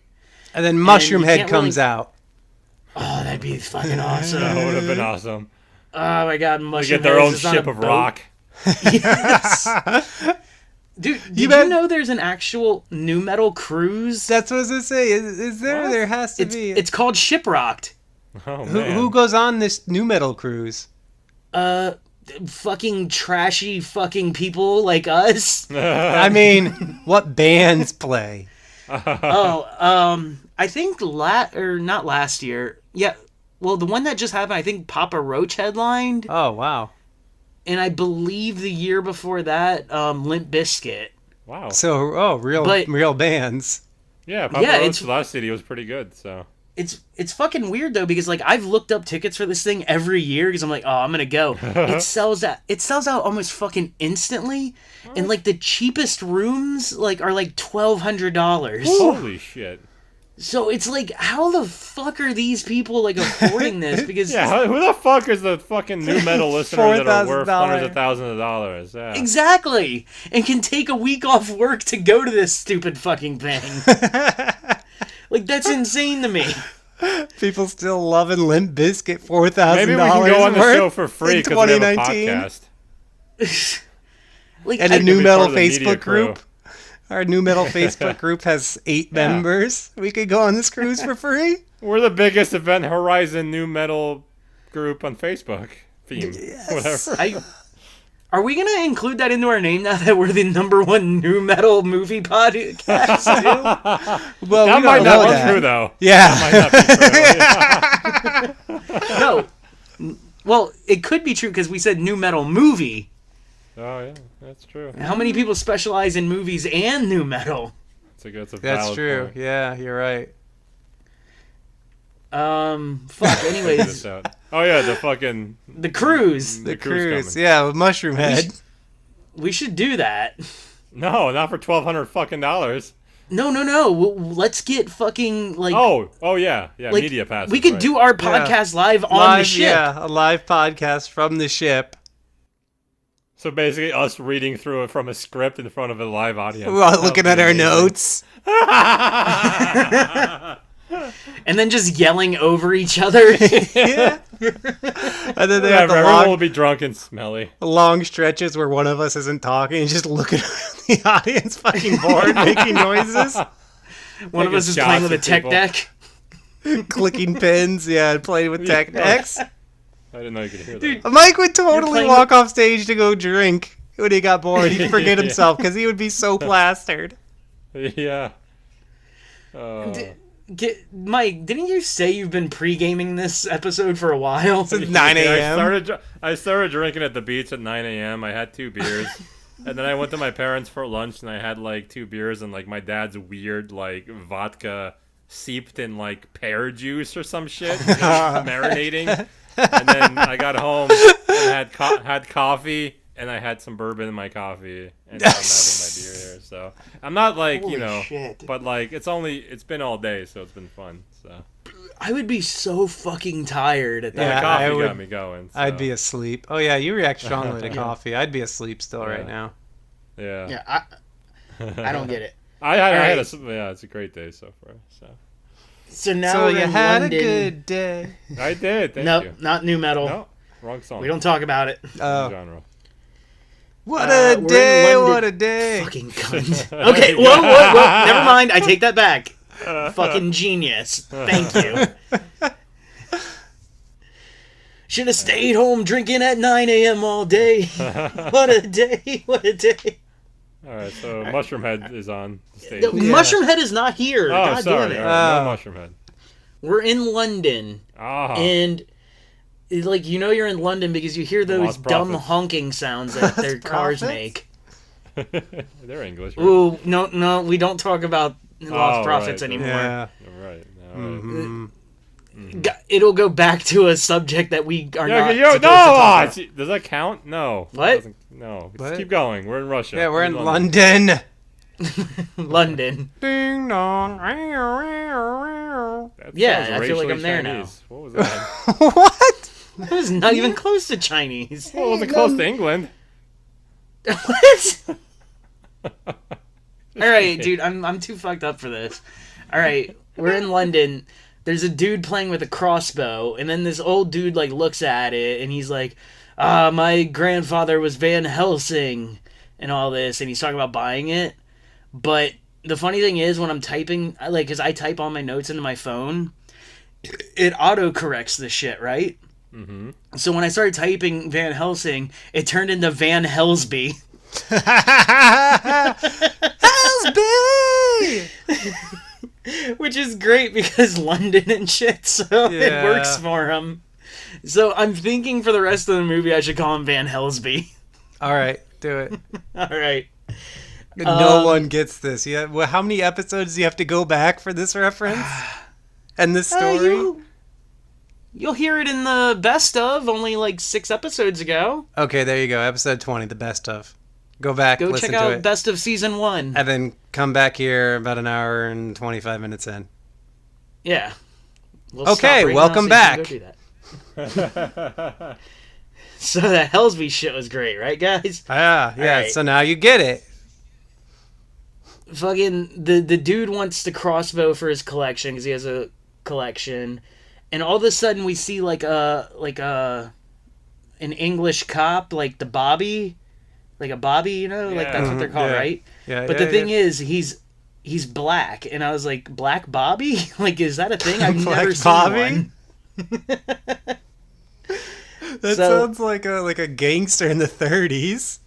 Black Bobby. Yeah, you got Babyface and Black Hell Bobby. yeah.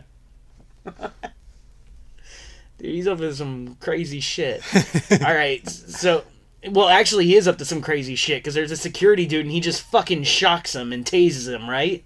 Wait, is this taking And- place in 1897 still? No, this is current time. Oh, Well, 2000. It's in the year 2000 now. okay. We started talking about Mushroom Head and you guys just threw off the time continuum. All right, we so- warped space time by talking about Mushroom Head. Fuck. I wish I had a fun Mushroom Head reference. I don't. I looked for one in my head and it came up with nothing as well. So, the Black Bobby and Omar Epps run into the place and start hacking. So they're hacking the computers, right? And then all of a sudden, Hyde from that 70s show comes out, and he's wearing a trench coat. And he has... This is weird, because Hyde has fucking, like, those, like, really thick earrings. Like, the ones that, like, kind of hoop, and then the two balls on the end. Yeah. But they're really thick. Like, they look like they're, like, 2 gauges or something, you know? Whoa. But in the show, I don't remember him looking like he had his ears gauged. No. So, I don't know if they were fake or what, but they looked real and nice. Which is pretty new metal. Mm-hmm. They access Van Helsby's vault, and they're, well, Helsby's vault. It's not Van Helsing, it's his son. And I forgot his grandson's name. That's the old guy that just bought the crossbow. And they use like a fake hand, a fake recorder for like because at first there's the fingerprint to get in, then there's audio recognition to get in, and then retinal scan to get into This this is all in fucking thing. 1879 England? No, it's not. It's 2000. Dracula 2000. He's Oh, gonna ask okay. again in 10 minutes. No, He is. I'm aware where we are. Oh, So sure they use you like are. they use a fake hand, a fucking fake tape of the guy talking, and a fake eyeball. And it's all and they steam get- powered. Yes. God damn it! I'm getting so mad already. Whoa! Be happy, man. No, we're in the year 2000. No, I No, know it's We where never go back in 2019. time. You told us. All right. So this vault is filled with like a bunch of old shit. And then there's this doctor chick, and she sees it open. She was hanging out with the Helsing guy and fucking his assistant who sold him the crossbow, whose name is, I forgot, but I wrote it down late. Simon. So Simon okay. and Helsing, this is like the cute doctor chick from America. She sees the thing open, and then she like walks into it. She walks into the vault, and there's like a bunch of skulls on the wall with fangs and shit. But like all the fangs are different. Like some of them are in actual fang spots. Some of them are like 2 front teeth. Just shit like that. And then Omar Epps pulls out a fucking like a blade on her, and he's like threatening to kill her. And then she's like, "Oh, you," and then just starts kissing him because like they're part of the robbery together. Oh, okay. All right. So, yeah. And then Helsby, he like grabs he's playing with a leech, right? Like just fucking with it. And then all of a sudden, like he like takes a needle and takes the blood out of the fucking leech and injects it into himself. Where the fuck did he get a leech? He just has a leech Just in a in his goddamn pocket? like a I got one No, leech no. in my pocket. Oh, like a snack. All right. Like No, if that's I not was new metal. Snickers. I get it. that was not new metal. Alanis Morissette new metal would be awesome. One though. leech in my That would be pocket. Yeah, it's just like this little fucking like tub he has, and he keeps the leech in there as like a pet. It Cool. looks like. So now we're in the vault with like all this like weird shit, like old antique shit, and the dumb boyfriend from Scary Movie is there, Lachlan Monroe. He's been in like a bunch of other shit, like he's played cops and different movies and stuff. If you saw him, you'd know him. Yeah. So they move a giant cross to get into the main vault, and inside of it there's a coffin, and they're all like all pissed off because there's no gold there. And Omar Epps is like, you know what, guys? They're trying to throw us off. The fucking gold's inside the goddamn coffin. Yeah, it makes sense. Whenever I think of gold, I think of coffins. Yeah, they're in the coffins that's where I always. put my gold. Fucking coffin hidden below the earth. Coffins and leprechauns, they go together. Can't take it with you. So they're trying to open up the fucking coffin now, and then like these spike traps just go through and just start killing like a couple of them. And Helsing is mad now because he hears the alarms going off and he knows people are dying in his fucking crypt. And the blood like lands on the coffin and it just starts getting sucked into it. So like the guys, like they're all panicked now and they escape, but they take the coffin with them. They weren't too panicky then if they're carrying a fucking coffin. Well, yeah, but Omar Epps kept him under control because he's like, you motherfuckers better grab it or I'll fucking kill you right now. That's so not like good they had planning to if do it. the Is he tracks carrying are like a gonna gun have sideways or spikes. That almost sounds wrong. Why did it have to be sideways? Alright, so we're in New Orleans now, and this woman just wakes up screaming. Yeah. And her best friend her best friend woman screaming is kind of... Her best friend comes in to like consult her, right? Her best friend is Vitamin C. Oh no. That's awesome. So that is so my NuMetal. artist for the movie. So everybody that went back 10 minutes ago and listened to our best of will hear a very fun Vitamin C story. Yeah. If you have not. If you haven't listened yet, now you're missing out on two things for this. So we will pause another time and give you another chance to go back and listen to that episode. You have to. Al Pacino presents the best of 16-ounce cinema. Go now. All right, so welcome back. I don't need to laugh back. Oh, hilarious. We were so crazy. The fucking crazy guys. Yeah. All right, we're on a plane, and the fucking the coffin's up there, and Hyde cuts himself trying to open it. On purpose? And of course it sucks his blood up. Yeah. And then all of a sudden, like, there's this smoke coming out, and the fucking thing it opens, and you see a dude in an iron mask in there with leeches all over him, and one of the leeches jumps up into Hyde's eyeball, and he's like trying to pull it off of his eyeball. It's pretty like fucking weird and gross looking, and a fucking Dracula jumps out and starts choking Hyde, and now. Like, you hear Hyde scream, so the Black Bobby goes, and Dracula just eats the guy. Like, he's from the fucking ceiling, just grabs him. Wait, and why eats is the him. Black Bobby in New Orleans? No, they're He's on on the an plane. airplane. Oh, jeez. Yeah, they're on the In plane trying to open it 1897, up. Mike. They're on a plane in 1897 going from London to New Orleans. Fuck off. The thing is, in like 5 minutes, you're gonna believe that. You're gonna be like, so did their 1879 plane get there? Yeah. How long would a plane take in 1879? The fucking Wright brothers are flying it. All right, so Dracula eats the dude and he throws Throws him up the through bones? a door. Huh? Thought you were going to say he throws What? up the bones. No, he throws like the rest of the body through the door of the plane, and he's like a creepy white monster. But then, because he sucked all that blood, he transforms into a very young, sexy Gerard Butler. Oh. Sweet. And I didn't even know it was him, like, until, like, I saw, like, the thing where it said Gerard Butler's in it. I was like, oh, okay, that makes sense. But, like, just looking at him, I would have never fucking known. What's funny is that his choice in roles hasn't changed in 20 years. No, not at all. Like, he would still do this role. I Yeah, know he would. If they made a sequel to this movie, he would star in it. Dude, Dracula 2020. Oh, man. That would Can you be imagine, like, a series of Dracula movies, like the Hammer movies, starring Gerard Butler? He's the new fucking Christopher Lee. Yes! Hard time. Oh man, that's great. With his thick Scottish accent is Dracula. Fuck.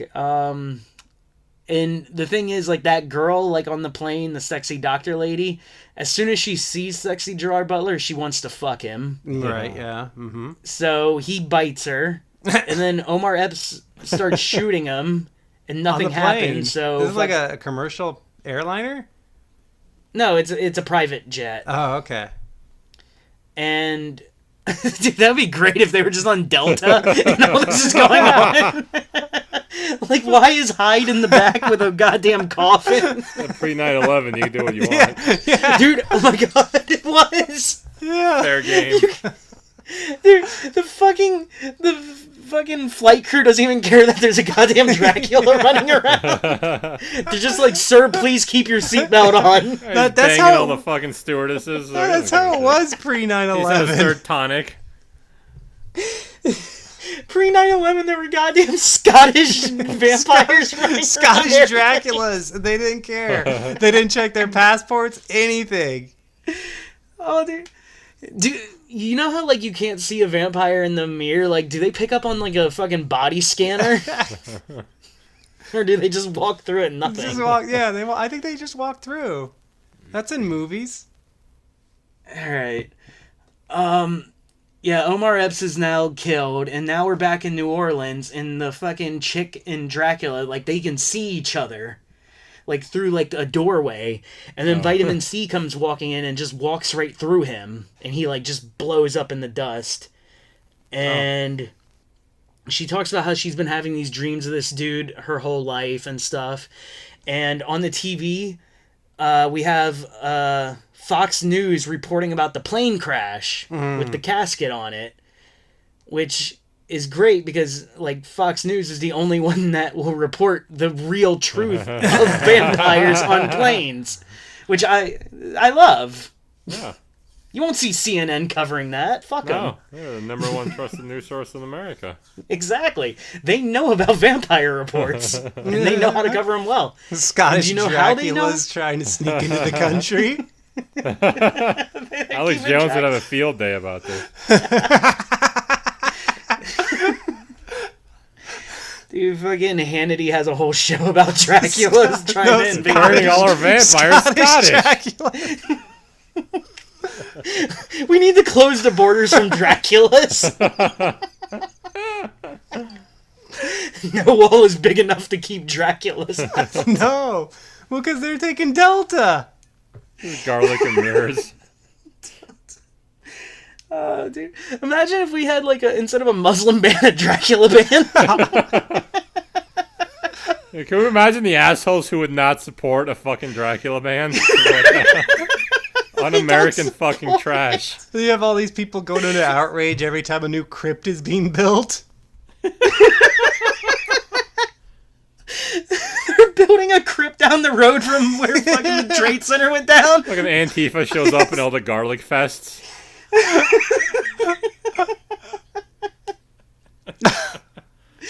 Oh, shit.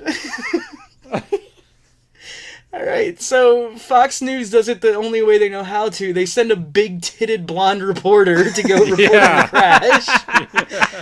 Who is really fucking dumb.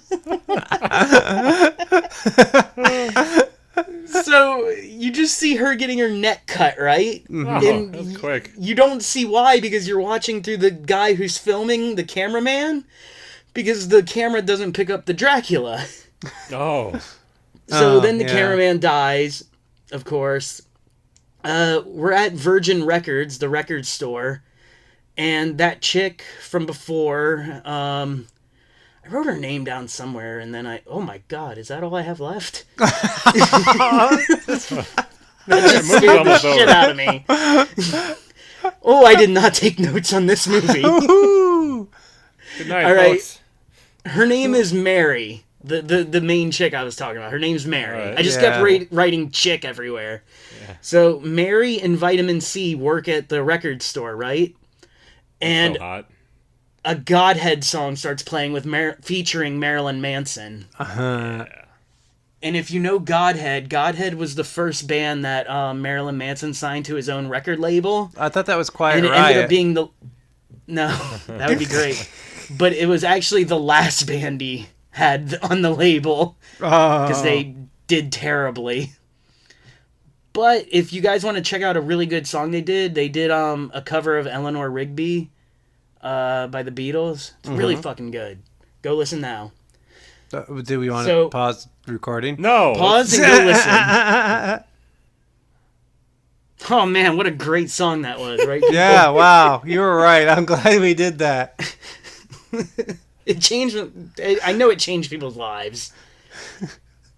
I'm going to like, keep Paul those McCartney who? 3.5 minutes of silence in. I'm not going to edit them out. Okay, do that.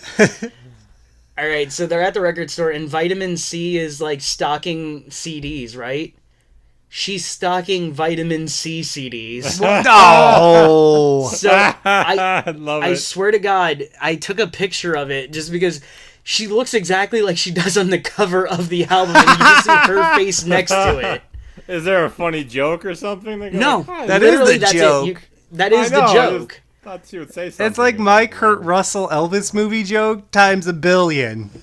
Yeah. No, I got it. All right, so Van Helsing comes to America, and he's got like these giant 9-inch bullets, which I believe is an homage to Nine Inch Nails. Yeah. And That sounds like a really shitty tribute band, 9-inch bullets. oh my god, they would be so bad. They do like Guns N' Roses and 9-Inch Nails songs. What a weird mix. Yeah. You got me so interested now that you said that. Yeah, that's a great mix, actually. Wow. All right. So Simon the assistant followed him to America, and now the doctor woman's a vampire, and she starts attacking them. Hyde jumps out as a vampire and starts attacking them, and Van Helsby shoots Hyde, and now all of a sudden Omar Epps jumps out again Yeah, I was waiting for as a that. vampire. And the one dude, Simon, the assistant, like, he has a cross, but he presses a button and a fucking knife comes out of it, and he stabs Omar Epps in the eye. Whoa. Yeah, it was badass. Does it work? I thought you do the heart. Well, it was a cross, though, but no, Oh. it didn't work if you want to spoil something later. He comes back. Omar Epps comes back. A third time. Whoa. Yeah, Omar Epps never stays down. Van Helsing is explaining, like, that you can't kill this vampire, and he's tried for fucking since the fucking 1700s, because he is really Van Helsing.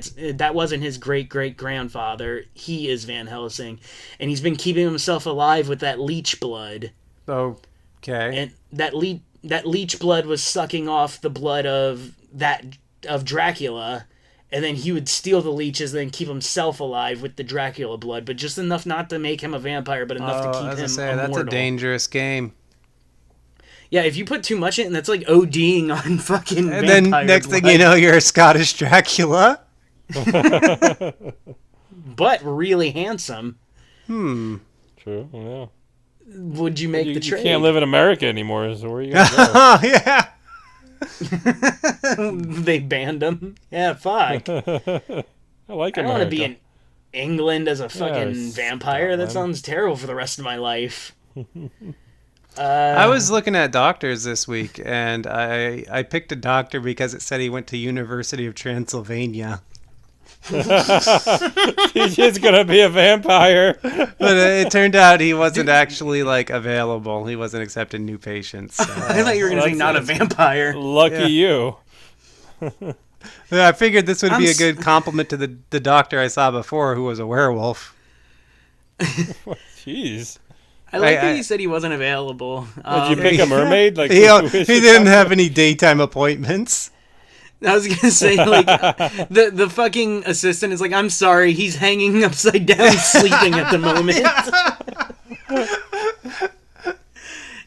You just hear bat squeaks in the background. Oh shit. So it turns out that chick, Mary, is the daughter of Van Helsing, and he's explaining like, oh, I missed a line. Okay. Van Helsing is explaining about Dracula and his past, and Dracula hates all things Christian and dogs. Yeah, fuck dogs. So that, Is he a wait, Terminator? whoa, fuck you. What? Is he a Terminator? Did Terminator hate dogs hate and dogs. Christians? Can I just bring They hate dogs. I must have missed that part of the dogs and film. Christians? The thing is, like, they added the dog thing for no reason, because he never encounters a dog once in the movie. Ever. Like, He it's killed just them like, all off screen. it's like they wanted to, they couldn't make him hateable, so they were just like, all right, what will make people hate him? He hates dogs. All right, Yeah. cool. They should have just Like, said that's puppies. all they could do. He just stomps puppies in one scene. All right, so Dracula is walking through Mardi Gras, and Cool. he's looking at a video, right? And there's a music video playing for Monster Magnet, the band. Nice. And it's something about like cutting off a head or something, and he just smiles at the TV and says, "Brilliant." That was such a good accent. That was great. You really got me in there. Which, so far, that's my favorite part of the movie, is him watching NuMetal and just calling it brilliant in Yeah, his that's great. sweet accent. We're back at the record store, and Dracula walks in, and the entire store, there's not one guy in there. It's just all super hot girls in the store shopping, and they Whoa. all want to fuck him. Yeah. All right. So of course Vitamin C comes up and is like, "Oh, I can take you to Mary's house," and she does that. And they show a picture, like they're back at Mary's house because her and Vitamin C room together. And they show a picture of her mom, and her mom looks like David Bowie, which made me laugh. Like, it's like that photo of him where he's like doing that weird shit with his hands, you know, like kind of like that robot pose. So now Dracula fucks Vitamin C, All right. and while he's fucking her, he fucks her in the air. Like, they start floating into the air. Oh yeah, that's a thing those Draculas do. So and then he starts banging her on the ceiling, and then we get to see Vitamin C's tits, which is pretty sweet. Wow. Oh, sweet. So, dude, makes me so happy, because when you guys went back and listened to that best of, Yep. so I'm kind of related to Gerard Butler now. Yes. What, did you fuck 'Cause Vitamin C? Yeah. He fucked Vitamin C. He's What's now that he's word? Eskimo brothers with Yeah. my brother, who Yeah. I'm real brothers The with. word. Oh, yeah, your brother fucked Vitamin C. So you're like an So, Eskimo brother-in-law of Gerard I'm a Butler. yeah. I would say a step Eskimo brother. Step Eskimo brother. Yeah, you like have to fuck Vitamin C. You have to get I closer. want to. Yeah. That would make this whole thing complete. Vitamin C, if you're listening, hit me up. I hope somebody writes to her. What Well, if I'm your going to brother as soon as- like texts you like, "Hey, Vitamin C just hit me up. Wanted to get in touch with you, bro." What's up? That'd be hilarious if her name shows up on the fucking Just call the her thing and- as Vitamin C. I'd think it was some like one of those just like health provider scam calls. Like, oh, Well, are you especially- interested in some vitamin C? You may be able to get vitamin C for free. It's just like a business tactic. Fuck. All right. So Van Helsing's assistant, Simon, is trying to tell Mary what's up with everything. And then Omar Epps jumps back. Oh my God. Yeah. I threw my phone on the ground. I'm so excited for Omar Epps. Hello? You threw your phone. Yeah. Dude, I was so so excited. scared of Omar Epps, I just threw my phone across the room. And you're so mad you're not banging vitamin C. This show's That's not why going he the way I attacked want it to. That's how I leave the show. All right, Breaking your fucking. phone. He gets his head cut off. Omar Epps. Oh, good. Now we have Van Helsby versus Dracula. And then Mary gets home and there's blood all over her bed. It turns out her father, Van Helsing, is dead. And Vampire C comes out and attacks her. Vampire C is good. It turns out that Mary is part Dracula too. So she's kind of like Dracula's daughter also because of the bloodline. Because Helsing was stealing it, you know? Yeah. Okay. So, like, Dracula's fucking with her. Simon the assistant comes in and saves her. Now they're at a library. And Dracula jumps into the library and, like, starts attacking him. But fucking Simon pulls out a Bible and starts fucking... He pulls it open and starts shooting flaming pages at fucking What? Dracula. Yeah, like the Bible has pages that fly out on fire. Just like a random Bible, or this is like Simon's special Bible? I don't know.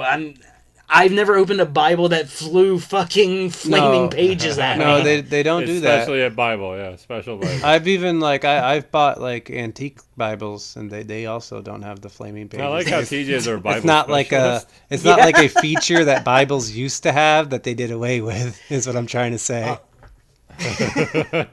Bibles used to be really dangerous. Right, yeah, like you could see like if this used to be a thing, like Kill in this vampires with in it. this day and age of like hyper safety, and you know you can't risk ever hurting anyone ever. Of course, they would do away God with was the the flaming original pages. Vampire Slayer.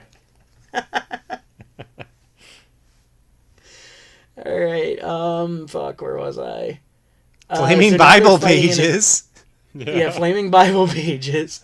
So now they're fighting in a cemetery, What? and the fight They just kind of teleported? ends. Huh? They teleported? Well, they keep teleporting. Yes, like so there. Oh. Then they're in a cemetery fighting, and then all of a sudden they're walking through Mardi Gras, and while Mardi Gras is going on, you see a bunch of like women flashing their tits to Static X, Hey. which is pretty fucking awesome. That's pretty awesome, bro. So now Dracula has his three bitches, which are Vampire C, the Doctor chick, and then the Fox News chick. So those are like his three women. They attack Simon, and he stabs one and then gets knocked out. But he Does gets he up get again. up again? Get up Yep. I love that all three of us went for it. We're so stupid.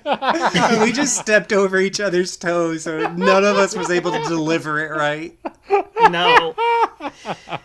And it's not even new metal. We should have No. done something better. Alright, so now Dracula's explaining like his whole existence. And this is where it takes a weird turn. Apparently Dracula was Jesus's gay lover. And he was all bitter and shit when Jesus died.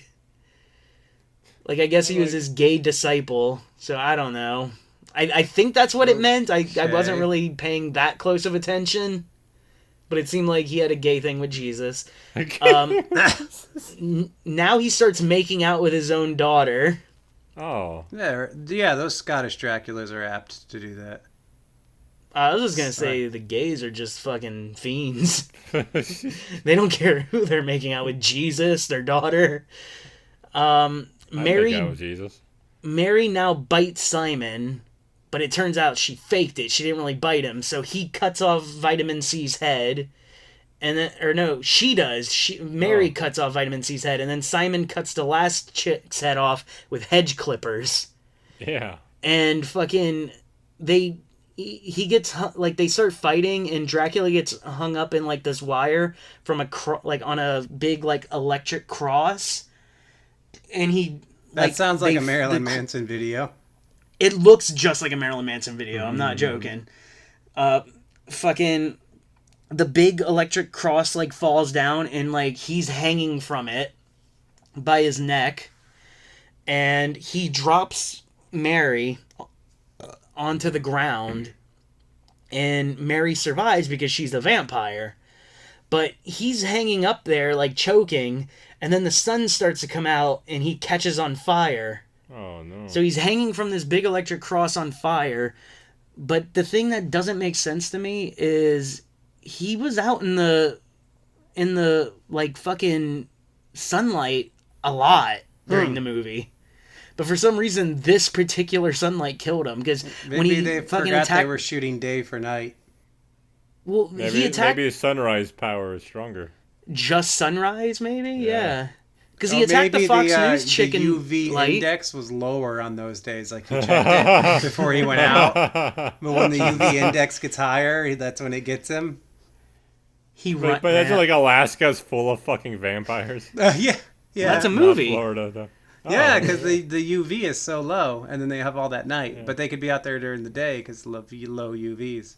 That makes sense. I'm glad I Well, live he in Florida. lost all his fucking sunblock. Yeah. So, anyways, Yeah, he sweated my off. movie. It wasn't sweat proof. After all this fighting, he sweat off his SPF 100. sweatproof during fucking fight. All right, so my credits start rolling, All right. and do you guys want to hear about the credits, Yeah, I guess so. or should I save it? It's your thing. All right, Well, I well, want to know. all right, It's because it's going to be included later. But all right, so as soon as the credits start rolling, we hear Linkin Park, One Step Closer, Oh, man. and then after that, we get Disturbed, Welcome Burden. Then after that, we get Head PE Swan Dive. Mm. And this is all during the credits. And then the very last credit we get is Flybanger, Flybanger. Blind World. And Mike, I know, knows Flybanger. I don't know Yeah, Flybanger. I had a sticker for Flybanger, s- I think. I think that they're one of the most underrated fucking nu metal bands of all time. They're really good. All right, so that was Dracula 2000. Cool. All right, that takes us into our next segment then, when we go over our movies and give our best bullet points. I'll begin. So I'm glad you guys didn't pick up on this because I thought that it would give away what I was going to have as my selling point. But you guys didn't ask what happened to Ice-T. So I left a gap between the moment where Howie gets killed and where Kevin Costner actually dies. I just said he flips out.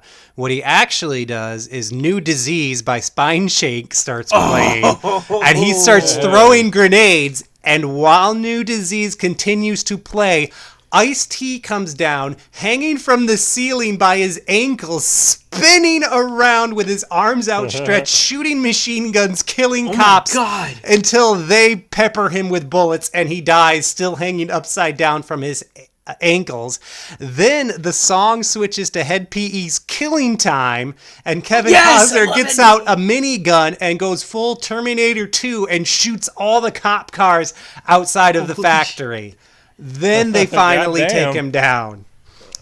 And you said that the Scorpions sounded like a nu metal video. The thing is that the video for Killing Time, first it starts with a line where Kevin Costner is with John Lovitz, and Costner says, "I'm only killing time." And then they show a lot of footage from the movie in the video, including the opening credits of those liquid metal scorpions fighting. Nice. Holy shit, I love it. I'm such a big Head PE fan. Like, I know, I They're was really thinking, like, instead of doing the Soulfly songs that I ended up on for our funny little names at the beginning, I was like, let me think of, like, each of their, like, favorite nu metal bands and, like, have a song to go with that. So I was, like, looking at Nothing Face songs for myself, and I was looking actually at Head PE for you and OTEP for Mike. Who for me? OTEP. OTEP.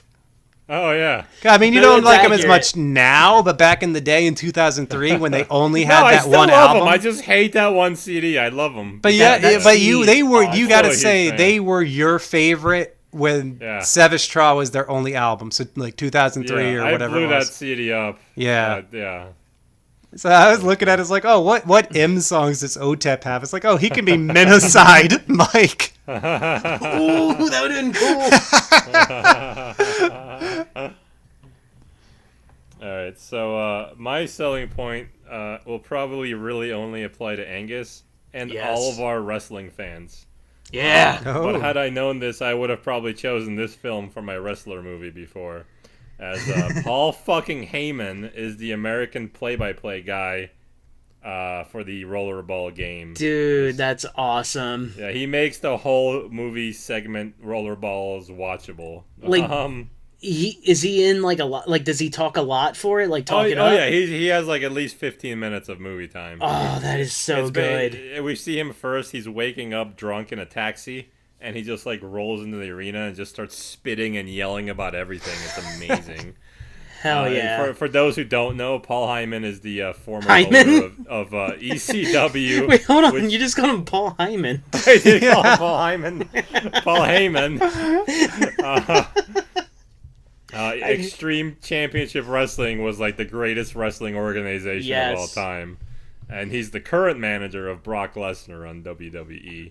And like I was saying, he has at least 10 to 12 minutes of screen time just yelling about the sport. So dude, I loved it. At that time, wasn't ECW like the shit too? Yeah, like, this was peak like Philadelphia Extreme Championship Wrestling, tables on fire, Dudley Boys and shit. Just absolutely, it was peak. ECW was amazing, man. Dude, ICW for like a 3 to 4 year stretch was fucking amazing. I loved it. It was so fucking good. There's something that like picked up its spot, like CZW. Yeah, Have you heard of that? CZW with there's this one wrestler called Crazy Eddie who like during one movie he did some cool move and then he showed his biceps to the crowd. Except one of his biceps started leaking like in the like a fountain, and he saw it, and then he looked at it. He opened his mouth and he started like swallowing his own blood from his leaky bicep. Oh no! And his name's like Sexy Eddie or something. Sexy like that. Eddie or It's Black awesome. Bobby.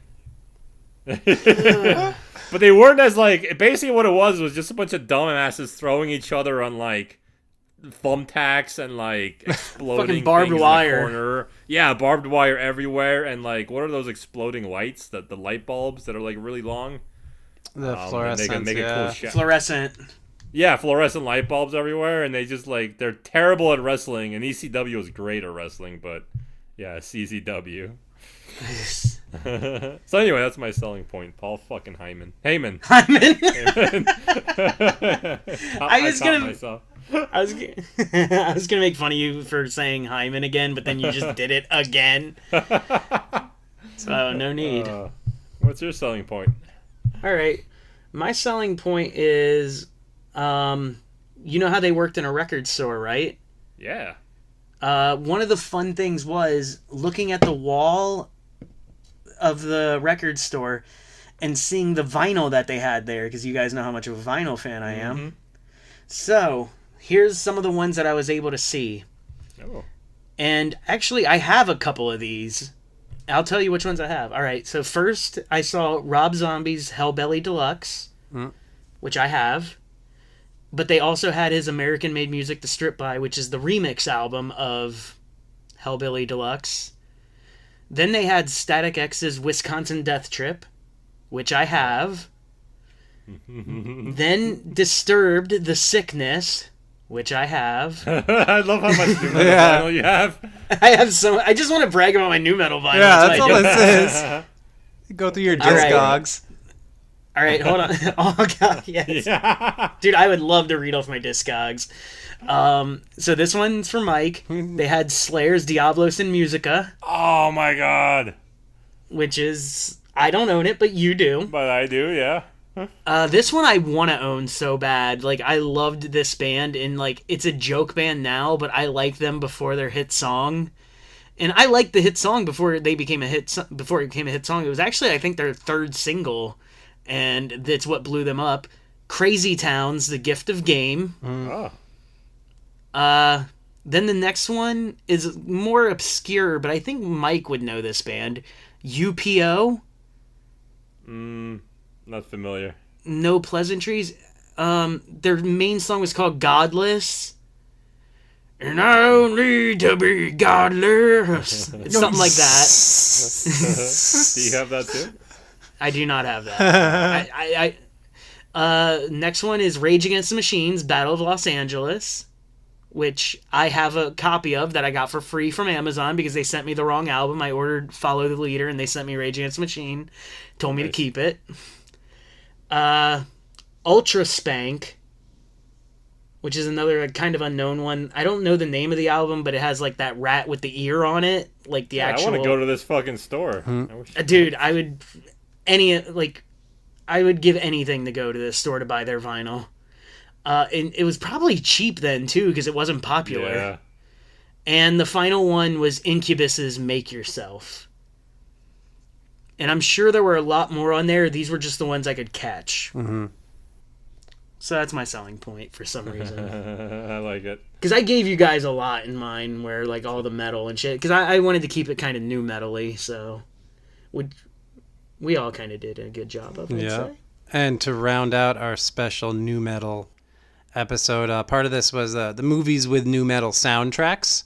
And so kind of part of our selling, we're each going to run through the track listing of those movie soundtracks. So 3,000 Miles to Graceland as, of course, Killing Time. Wait, hold on. Before you do it, Yeah. I told you this on text, but I used to get Hit Parader magazine a lot, like back then when nu metal was huge, like Hit Parader and Guns N' Roses made fun of that magazine. Fuck them. Well, whatever. Hit Parader and Metal Edge were the two I would get, and there was an ad for 3,000 Miles to Graceland, and I remember cutting it out and putting it on my wall just because of all the bands that were on it. I was like, oh man, all these bands rock, but I never bought the album, and I never saw the movie because I was like, because the picture of it was a bunch of dudes looking like Elvis, and I was like, ugh, that seems stupid. But what a cool soundtrack. I'm putting this on my wall because it says Nothing Face. Killing Time. Sorry for Head giving one PE, away. It's Gonna Kill Me. Filter. Bleeder. Nothing Face, which didn't appear in the movie at all, unfortunately. Mansion on the Hill, Alabama 3. There's some country and rap and stuff in there. Smart Bomb, BT. There's a lot of bands I have no idea who they are. I've never heard of that one. Too Deep, Kenny Wayne Shepherd. Who's Your Uncle? Uncle Cracker. Come In Hard, Hard Knocks. New Disease, Hey, Fine Hard Knocks Shank. is mine. Hard Wait, Knocks? What? Yeah. What about them? They're in my band movie too. Oh, I don't know them. Angel Dust by Bender Boys. I've never heard of them. They actually played a song Never during heard of that. car chase between Kevin Costner and Courtney Cox. It was a pretty good song. Vapor Trail from Crystal Method. Loaded Gun, Hedonize. The next one is just a soundtrack, from the composer, and then rounds out with Such a Night, Elvis Presley. Man, there was only like four on there I care a little about. lighter on the nu metal than I thought for how much it was like advertised towards nu metal. But All right, so my in order, my soundtrack is the Great Ride by Beautiful Creatures. Yeah. Body Go by Hard Knocks, as we just said. I don't know them. Yeah. We gotta listen to Hard Knocks after this. Yeah. It sounds like it. It's a Showtime by Rapagaria. Don't Boom know. by POD, of course. God Bless America by Irvin Berlin. Wait, what? Irvin America Berlin? America the Beautiful by Samuel A. Ward. Oh, I thought you were saying why would Jackson. you put those on the actual soundtrack? Taking a Chance by the Delegates. You're which I putting couldn't find. fucking I couldn't Irving find the Berlin up Delegates. there next to fucking Slipknot. Beautiful Creatures. Feel So Numb by Rob Zombie. And then written and performed for this movie only, I Am Hated by Slipknot. Good and song. a song called Playing the Game by Chris Verna. And a song called Egnev by Eric Serra. That's all I got. So wait, they play Never Gonna Stop in the movie, but then put Feel So Numb on the soundtrack? Oh, that's what the song was. Yeah, okay, I was wrong about the song. Actually, wait, now that I Oh, think about shit. it.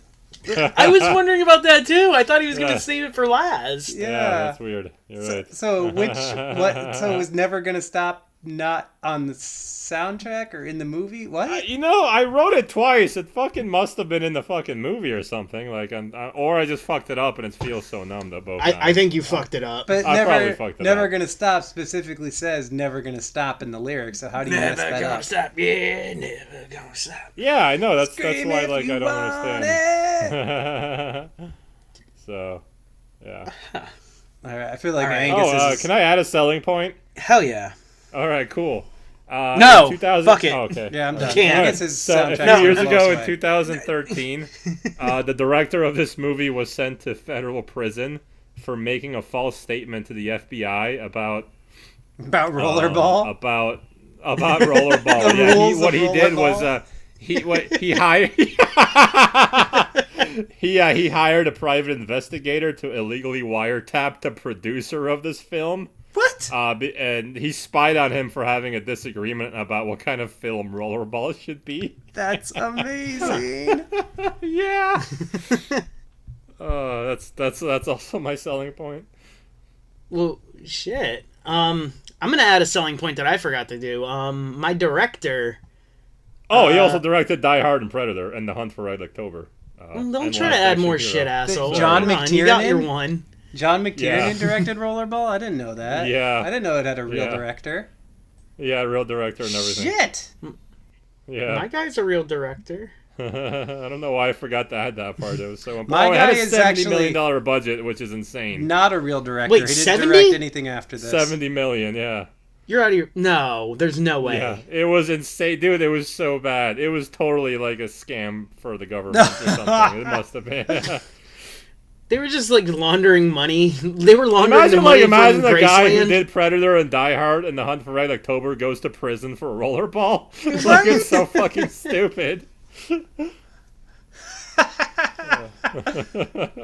Angus, your soundtrack. Well, I was gonna give him my bonus selling point, but now it's not as good Yeah. because his dude did Predator and shit. Like, Yeah. all right. My director, Patrick Lassier, he directed My Bloody Valentine 3D and Drive Angry. Oh, That's yeah. also pretty good. Yeah, so I love Drive Angry. He wrote Drive Angry too and edited it and everything else. He edited a lot of fucking horror movies. Looking at his editor list, Scream 2, Mimic, Halloween H2O, Scream 3, Red Eye, Curse. He worked with Wes Craven a lot, apparently. Well, it makes sense because he presented the movie. Yeah. All right, but to my soundtrack, I have 15 songs, Damn. and I'm gonna go through them. First song to start off my record is Ultra Mega by Powerman 5000. Yeah. Number 2 is A Welcome Burden by Disturbed. Sorry. The fuck was that? That was him trying to go, oh, wow! Ah, shit. Do you feel that? I'm gonna sneeze again. God damn it.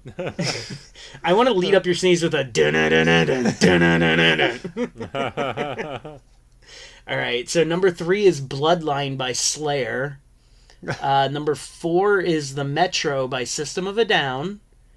Number 5 is Heads Explode by Monster Magnet.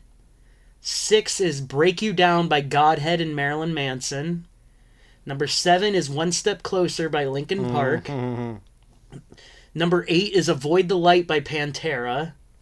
Damn. Number 9 is Otsego Undead by Static X. Number 10 is Swan Dive by Head PE. Number 11 is Day by Day by Taproot. Hey, Taproot! Nice. Number 12 is Malice by a Miami nu metal band, Indo. Number 13 is Blind World by Flybanger. Number 14 is Sober by Half Cocked. And number 15 is Your Disease by Saliva. So every single one of my tracks is a real nu metal band. There's no fucking impressive. filler. No It's Irving all nu Berlin metal. or Uncle Cracker. Nice. So, yeah. I think that's a great fucking album. And this is one step closer before fucking Linkin Park was anybody. Yeah. Well, now, since Event Horizon came out just a little bit too early to have any nu metal in it, we're going to have to bring these nu metals to the Event Horizon, relating all of our movies to that movie in the segment we call The Horizon Shift.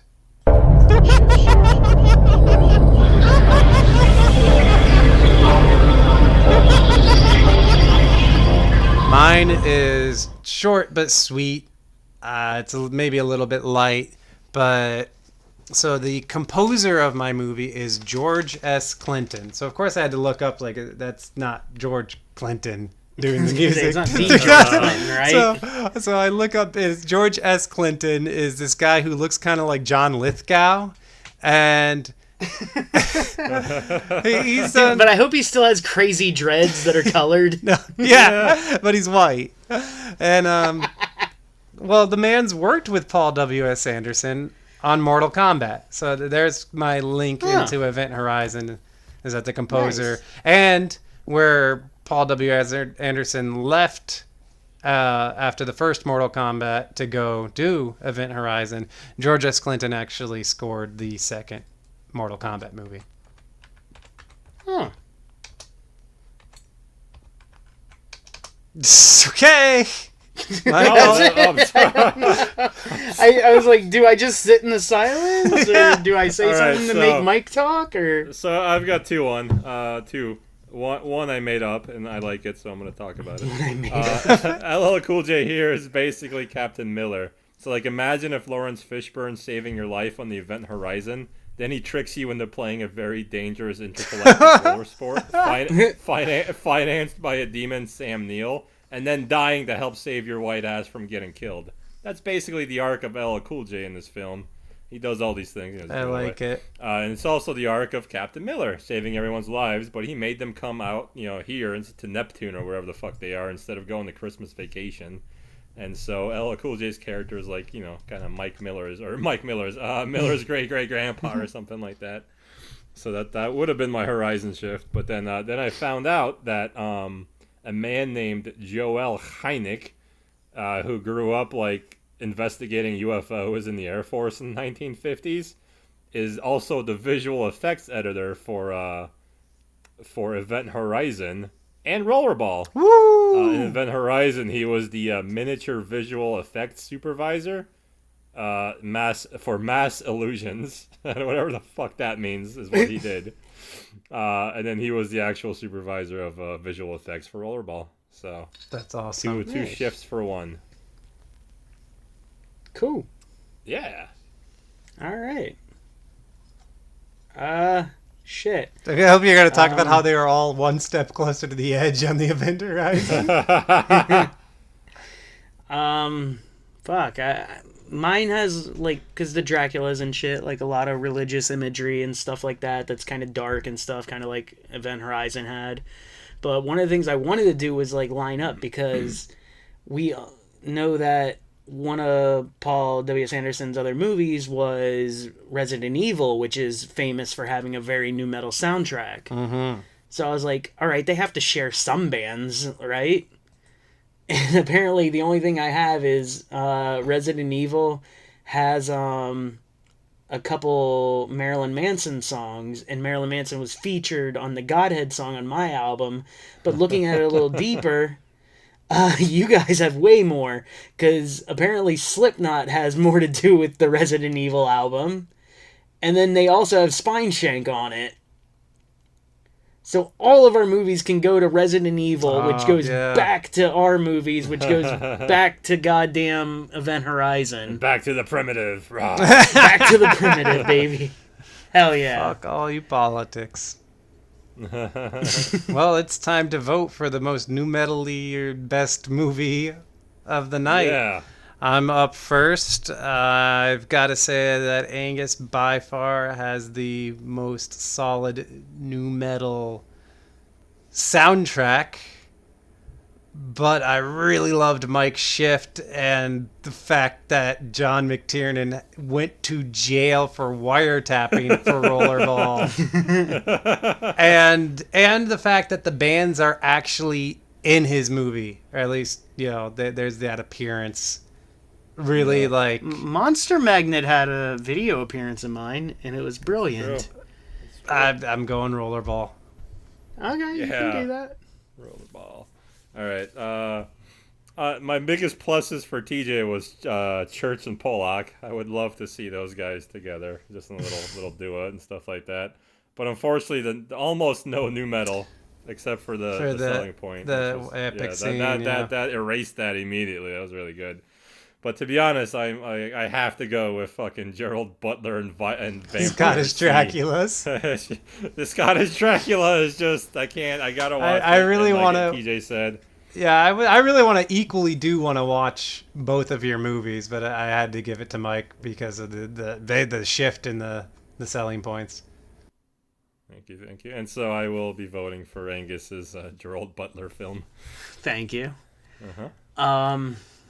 This is hard because during Mike's Horizon shift, I wasn't listening. I was trying to pull something out of my ass with the music. So you could desperately hear me clicking on my computer trying to find something.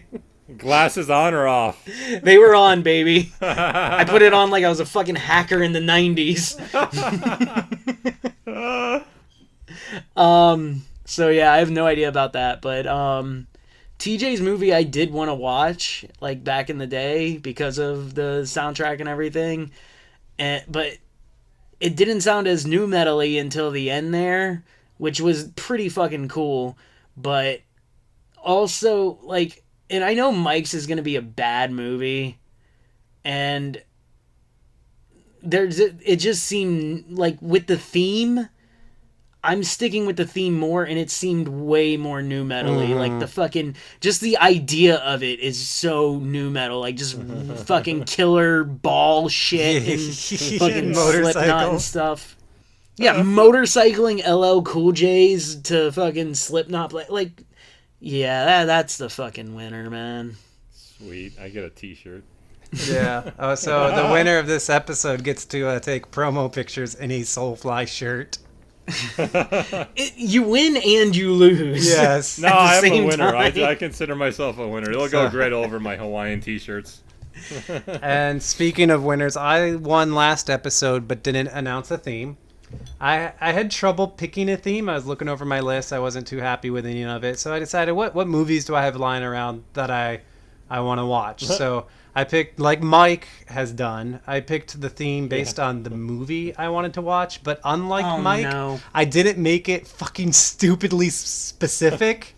So my theme is shot from 1992 to 94, and they had to be summer blockbusters that made more than $62 million and were sequels to a movie that didn't make as much. This is about TJ picking a movie theme. So the theme is not going to be Hungarian black comedies. What the fuck would that be? Thank you for not picking that. My movie. I would never do this. So I researched it, and the actual theme that I'm picking is going to be award winners. Oh, okay. Any award, any category, we're not even saying MTV Music Awards. Here I come. MTV People's Choice Awards. I'm not limiting that at all. I know Angus is going straight to the Razzies, but whatever. Oh, fuck, man. I called you out for that shit. You messed up my joke, you cunt. All right, well, you know what I'm going to do? I'm going to go Grammys and just listen to a Deftones album.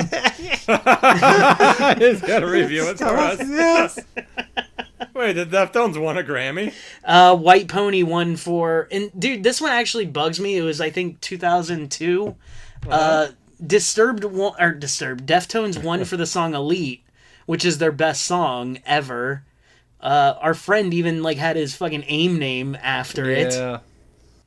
And the thing that sucks is the song that it beat out is such a flip for me, because it was Slayer's Disciple, which is the God Hates Us All song. Yeah. And they're both just such good songs. I can't decide which one I like more, so it always breaks my heart that Slayer lost. Do you but- believe there was a time when the Grammys came down to Slayer and Deftones? Right? That's fucking crazy. That's like unthinkable. Like they invited System of a Down to play in 2002, and they were like, Oh. "No, that's fucking stupid. We won't do that." That was their response. Now we know why they stopped winning. Nah, we're just gonna not show up. All right. Well, that's been our Cool. show. Angus, take us out. All right, so everybody, we have been 16 Ounce Cinema. Remember to follow us on any social media that we have. We have Instagram, we have Facebook, we have we have that NuMetal page that you can Twitter. ask to join. Twitter, which our boy Mike is in control of, and he's been doing good. We talked about how we've gotten some of the celebrities liking our shit, right? Yeah. Yeah, cool. All I right. like it. Noah Huntley. Noah Huntley, and we had Baby Bear. And didn't we have the writer too? We had the composer of Ganja and Hess. Yeah. And it's weird. He found my fucking post like 2 weeks later, Oh yeah. like just in the middle of a post with like 6 comments. I have no idea how he found it. Like I didn't even. I guess I wrote Ganja and Hess on my post, and he Google searched it. Or something. I don't know. And now I'm one of his 113 followers. That's great. I can't wait for the next episode when we talk about how the bassist from Spine Shank follows us now. And we're going to get George S. Clinton.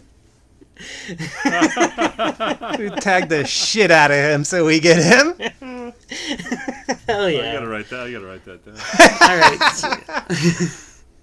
So listen to us on iTunes, Spotify, Google Play, any of those that you follow. Like, review, tell your friends, and keep enjoying the show. See ya. Later. Peace out. Dun-dun-dun-dun, dun-dun-dun-dun.